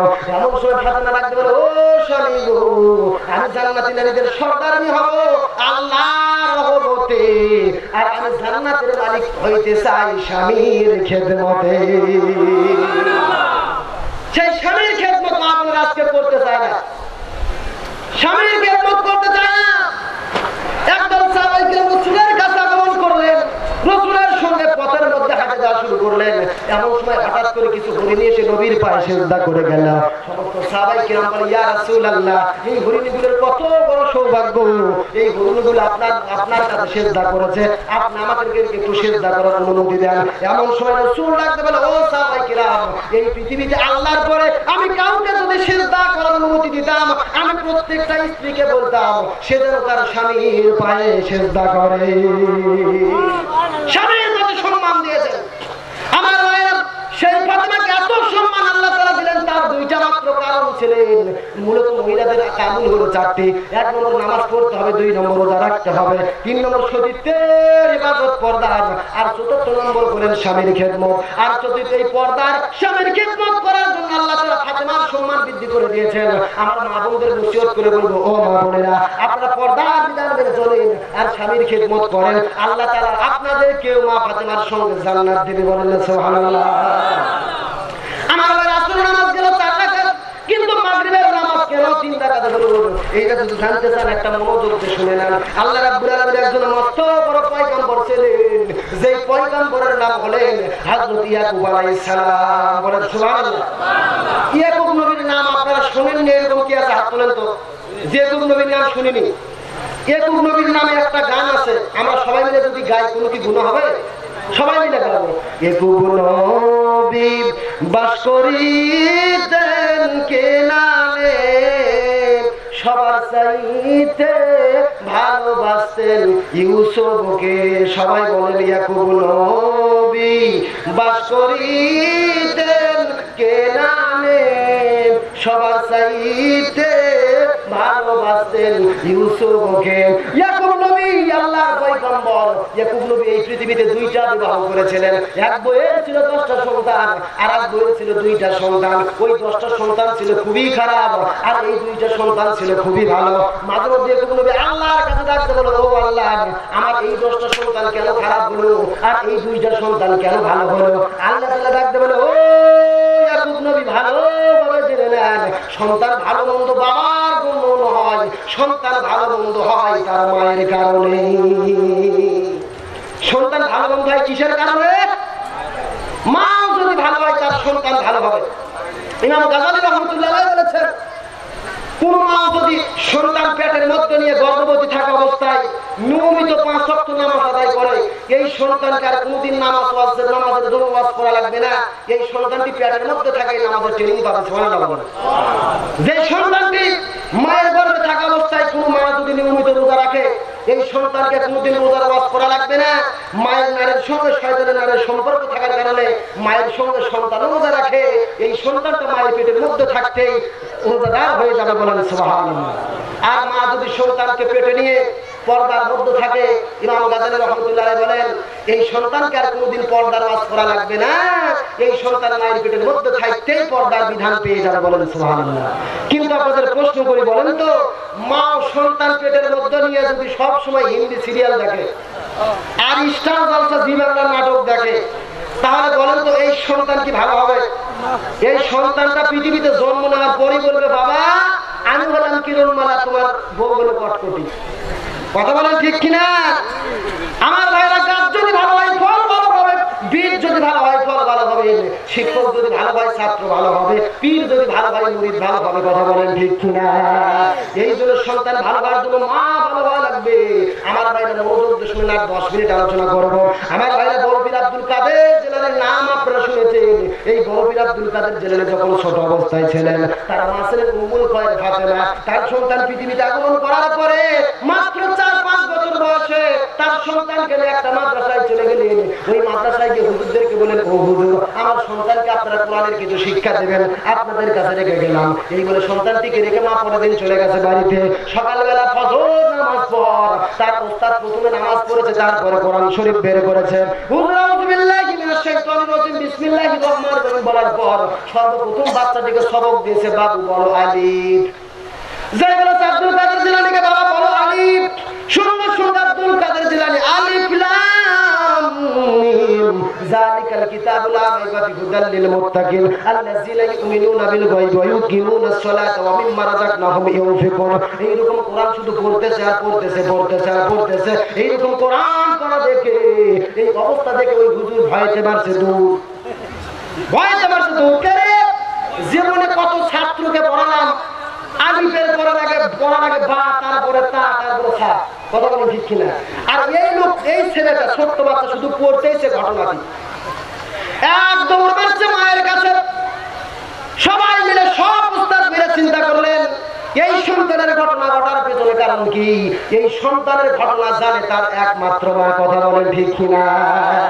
তার কারণ বাবা আনন্দে মাতিয়া সাগরে ভাসাইয়া সেই যে চইলা যায় খবর লই না, মাজান ধরিয়া উদরে কত যত্ন করে, 10 মাস পরে পাই প্রসবের বেদনা, এমন দরদি ভাবে কেউ হবে না আমার মা।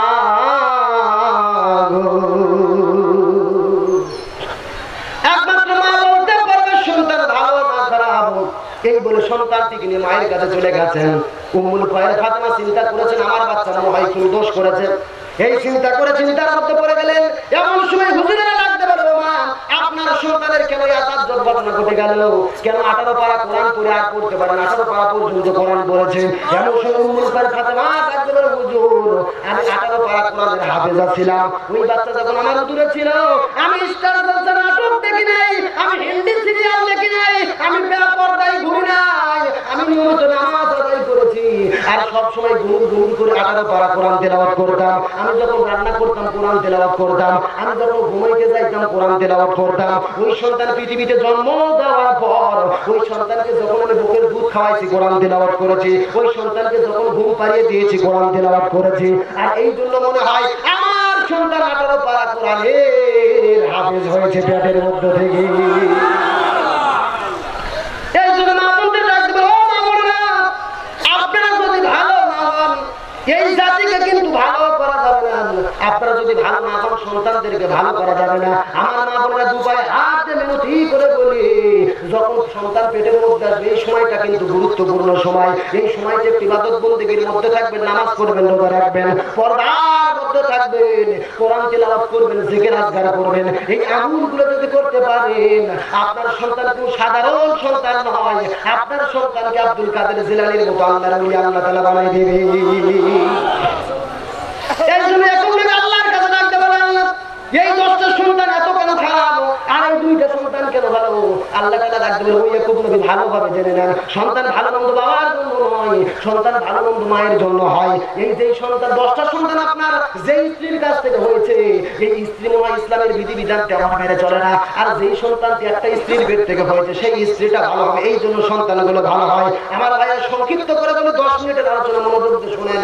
একদিন এই 12টা সন্তানের মধ্যে 11টা সন্তান ইয়াকুব নবীর কাছে এসে বলে, ও বাবা আমরা আপনার ছোট ছেলে ইউসুফকে নিয়ে খেলা করতে গিয়েছিলাম, কিন্তু হঠাৎ করে একটা বাঘ চলে আসলো, আপনার সন্তান ইউসুফকে খেয়ে ফেললো। এই যে সাপ দেখেন, এই রক্তমাতা সাপ আপনার কাছে নিয়ে এসেছি।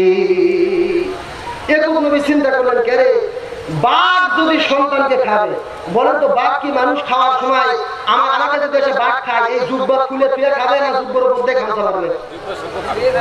কে রে ইউসুফ নবীকে যদি বাঘ খায় তাহলে জামার উপর দিয়ে খাবে, কিন্তু জামা খুলে বাঘ খাইলো, এটা কেমন বাঘ? এরকম নবী আসলে মনে মনে বুঝতে পেরেছিলেন এটা এদের চক্রান্ত। সুবহানাল্লাহ বলেন। আজকেও কিন্তু আমরা অনেক কিছুই বর্তমানে আমাদের সমাজে দেখতেছি, অনেক কিছুই বুঝতেছি যে এটা চক্রান্ত করা হচ্ছে, কিন্তু এই চক্রান্ত বোঝার পর আমরা মুখ খুলতে পারতেছি না আমাদের ঈমান রক্ষার ভয়ে। কথা বলেন ঠিক কিনা? আমাদের এরকম চিন্তা করলেন নিশ্চয় এরা চক্রান্ত করেছে। আল্লাহর কাছে দুহাত তুলে বলে, ও আল্লাহ তুমি আমার সন্তানকে হেফাজত করো, তার কারণ সন্তান হেফাজতের মালিক একমাত্র কে? আমার মায়ের সন্তানটা গর্তের মধ্যে ফেলে রেখেছিলাম, ওই দিক থেকে কিছু বাণিজ্য কাফেলার লোকজন যাচ্ছিলেন, ওই সন্তানটা নিয়ে চলে গেলেন ওই মিশর দেশে। ওই মিশর দেশের বাজারে ছোট্ট সন্তানটাকে রাখা হলো। ওই দেশের বাচ্চা ছিলেন আজিজ মিস্ত্রি, তার বইয়ের নাম ছিল জুলাইখা। ওই জুলাইখার আজিজ মিস্ত্রি ওই বাজারের মধ্যে বাজার করতে এসেছিলেন। ওই জুলাইখা যখন সুন্দর বাচ্চাটাকে দেখেছেন, ওই জুলাইখা জীবনে কোনো সন্তান পৃথিবীতে হয় নাই। ওই জুলাইখা আজিজ মিস্ত্রিকে ডাকতে বলে, ও স্বামী তোমার সঙ্গে বছরের পর বছর ঘর সংসার করলাম, কোনো সন্তান আসলো না, এই সুন্দর সন্তানটাকে আমরা ক্রয় করতে চাই। বলেন না সুবহানাল্লাহ? আমার বিশাল বড় ঘটনা, এই ছোট্ট সন্তানকে আজিজ মিস্ত্রি ক্রয় করে তার বাড়িতে নিয়ে গেলেন। তার বাড়িতে লালন পালন হলো। ইউসুফ নবী পৃথিবীতে যখন যুবক হয়ে তৈরি হলেন, ইউসুফ নবীকে আল্লাহ তাআলা এতই সুন্দর দান করেছেন, কিতাবের মধ্যে আছে সুন্দরী মেয়েদেরকে যদি হাতে আপেল দিয়ে কাটতে দেওয়া হতো আর ইউসুফ নবীর দিকে দেখতে দেওয়া হতো, ওই আপেল কাটতে কাটতে কখনো লোক কেটে ফেলতো, তারপরেও তারা বুঝতে পারতো না। জোরে বলেন না সুবহানাল্লাহ?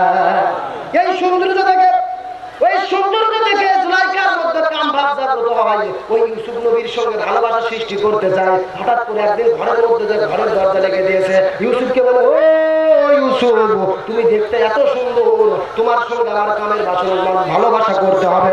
এমন সময় ইউসুফ বলে, তোমার সঙ্গে আমার ভালোবাসা করা সম্ভব নয়, তার কারণ আমি একমাত্র আল্লাহকে ভয় করি। হঠাৎ করে জুলাইখা নিজেই তার শরীরের কাপড়টাকে ছিঁড়ে ফেলেছে। নিজের শরীরের কাপড় ছেড়ার পর আজিজ মিস্ত্রির কাছে গিয়ে বলে, ও আজিজ মিস্ত্রি তুমি যে ইউসুফকে তোমার বাড়িতে লালন পালন করেছো, এই ইউসুফ আমার ইজ্জতের উপর হাত দিয়েছে। জোরে বলেন নাউযুবিল্লাহ। নবীর বিরুদ্ধে ইজ্জত হবে না বাবা।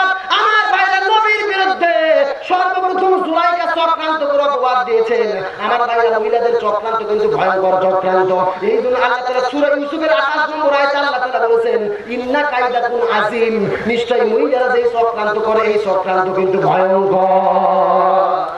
মহিলারা যে চক্রান্ত করে চক্রান্ত হলো মারাত্মক ভয়ঙ্কর। কিন্তু সূরা নিসার 76 নম্বর আয়াতে আল্লাহ তাআলা বলেন, ইন্না কাইদা শাইতানি কানা যায়ীফা, শয়তান যে চক্রান্ত করে চক্রান্ত দুর্বল। সুবহানাল্লাহ বলেন। আমাদের চক্রান্ত করলেন বিচার করা হবে। ইউসুফ নবীর বিরুদ্ধে যখন বিচার শুরু করা হবে, ইউসুফ নবীকে যখন দোষী সাব্যস্ত করা হবে, এমন সময় হাজার হাজার মানুষ ছিল। ওই সমস্ত মানুষের মধ্যে একটা মানুষের কোলে একটা ছোট্ট বাচ্চা ছিল, যে বাচ্চাটা মাত্র 4 বয়স 6 মাস 4 মাস কিংবা 9 মাস বয়স হবে। এই বাচ্চাটাকে আল্লাহ তাআলা মুখের কথা ফুটিয়ে দিয়েছেন। বলেন না সুবহানাল্লাহ? এই বাচ্চা ডাকতে বলে, ও বিচারকরা, ইচ্ছা করেই তোমরা বিচার করতে পারবে না, বরং ইউসুফ নবীর বিরুদ্ধে যদি তোমরা বিচার করতে চাও তদন্ত করে বিচার করতে হবে।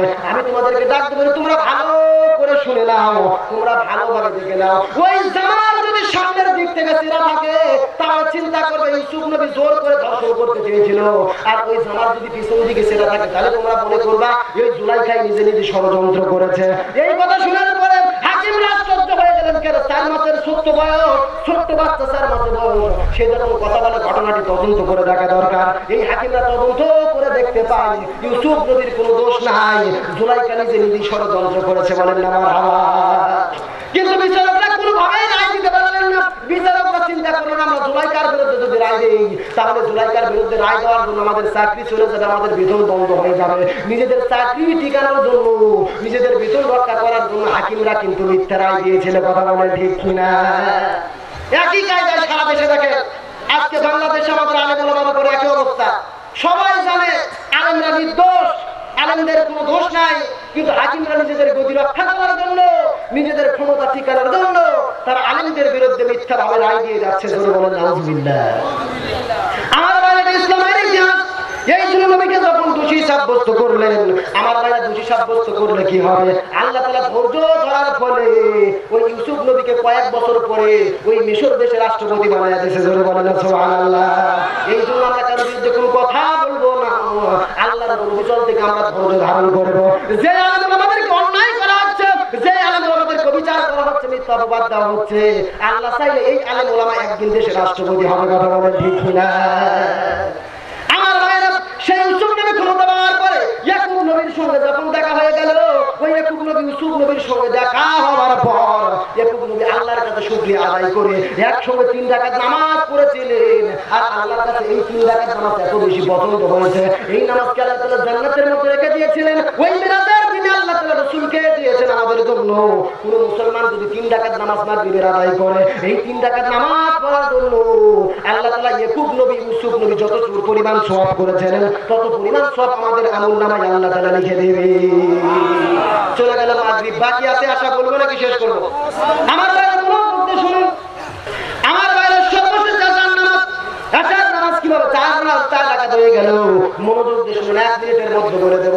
ঈসা নবীকে এই পৃথিবী থেকে বিদায় করার জন্য যখন ষড়যন্ত্র করা হলো, ঈসা নবীর বাড়ি ঘেরাও করলেন তাকে পৃথিবী থেকে বিদায় করে দেওয়ার জন্য। ঈসা আলাইহিস সালামকে বিদায় করার জন্য যখন বাড়ি ঘর ঘেরাও করলেন, এমন সময় আল্লাহ তাআলা ঈসা আলাইহিস সালামকে ওই বাড়ি থেকে একদম চতুর্থ আসমানে নিয়ে গেলেন। ওই চতুর্থ আসমানে যাওয়ার পর আল্লাহ তাআলা ডাকতে বলেন, ও ঈসা নবী। ঈসা নবী আল্লাহর কাছে ডাকতে বলেন, ও আল্লাহ, ওই পৃথিবীতে যে যাইতে হয় তার তো মৃত্যু আছে, আমার কেন মৃত্যু হলো না? আল্লাহ তাআলা ডাকতে বলেন, ও ঈসা, তোমাকে আমি আমার পৃথিবীতে পাঠাবো শেষ নবীর উম্মত করে। ধরে বলেন সুবহানাল্লাহ। ঈসা নবী শেষ নবীর উম্মত হওয়ার কথা শুনে আনন্দের চোটে 100 রাকাত নামাজ আদায় করেছিলেন। এই নামাজটা আল্লাহর কাছে এত বেশি পছন্দ হয়েছে, এই 4 রাকাত নামাজ আল্লাহ তাআলা জান্নাতের মধ্যে রিজার্ভ করে রেখেছেন। এই 4 রাকাত যদি আমরা আদায় করি উম্মতে মুহাম্মদ, এই 4 রাকাত নামাজ আদায় করার জন্য আল্লাহ তাআলা ঈসা নবীর সমপরিমাণ সওয়াব আমাদেরকে দিয়ে দেবে। এই জন্য বলে, কুলিন্না সলাতি ওয়া নুসুকি ওয়া মাহইয়ায়া ওয়া মামাতি লিল্লাহি রাব্বিল আলামিন। আমাদের নামাজ, আমাদের কুরবানি, আমাদের জীবন, আমাদের মরণ সবকিছু হবে কার জন্য? প্রায় 2.5 ঘন্টা পার হয়ে গেছে, প্রায় 2.5 ঘন্টা পার হয়ে গেছে। এতক্ষণ শুধু নামাজের ওয়াজ হলো। জোরে বলেন কিসের ওয়াজ হলো? এখনো বাকি আছে 3টে। কুরবানি হবে, জীবন হবে, মরণ হবে। আপনাকে শুনতে রাজি আছেন? রাজি আছেন? এই বছর না সামনে বছর? আচ্ছা, নামাজের ওয়াজ শেষ করেছি। আল্লাহ রাব্বুল আলামিন আমাদের সবাইকে কিয়ামত পর্যন্ত নামাজে হওয়ার তৌফিক দান করুক। সকলে বলেন আমিন। আর বলেন আমিন। সবাই দরুদ শরীফ পড়ুন। আল্লাহুম্মা সাল্লি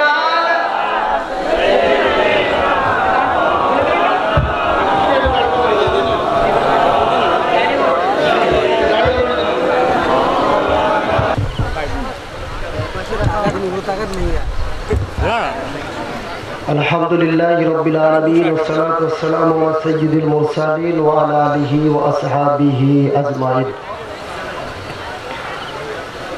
আলহামদুলিল্লাহ, ভাইটি দীর্ঘক্ষণ ধরে তার গানের মধ্য দিয়ে কোরআনের কথাই আমাদেরকে বলতে চেয়েছেন। সুবহানাল্লাহ বলেন। আল্লাহ রাব্বুল আলামিন তার কণ্ঠকে দ্বীনের জন্য কবুল করুক। সকলে বলেন আমিন। কোরআনের কথা, হাদিসের কথা বলে কখনো শেষ করা যাবে না।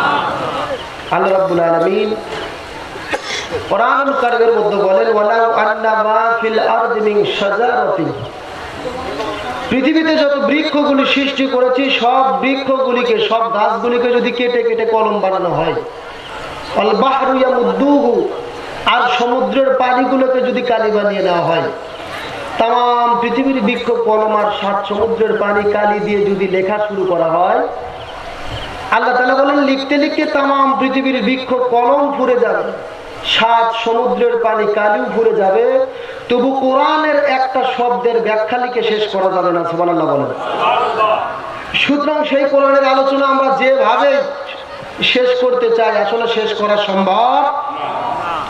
এই জন্য আয়াতের উপরে যতটুকু আলোচনা করেছি, এই আলোচনাগুলো আল্লাহ রাব্বুল আলামিন আমাদেরকে, বক্তা এবং শ্রোতা উভয়কে আমল করার তৌফিক দান করুক। সকলে বলেন আমিন।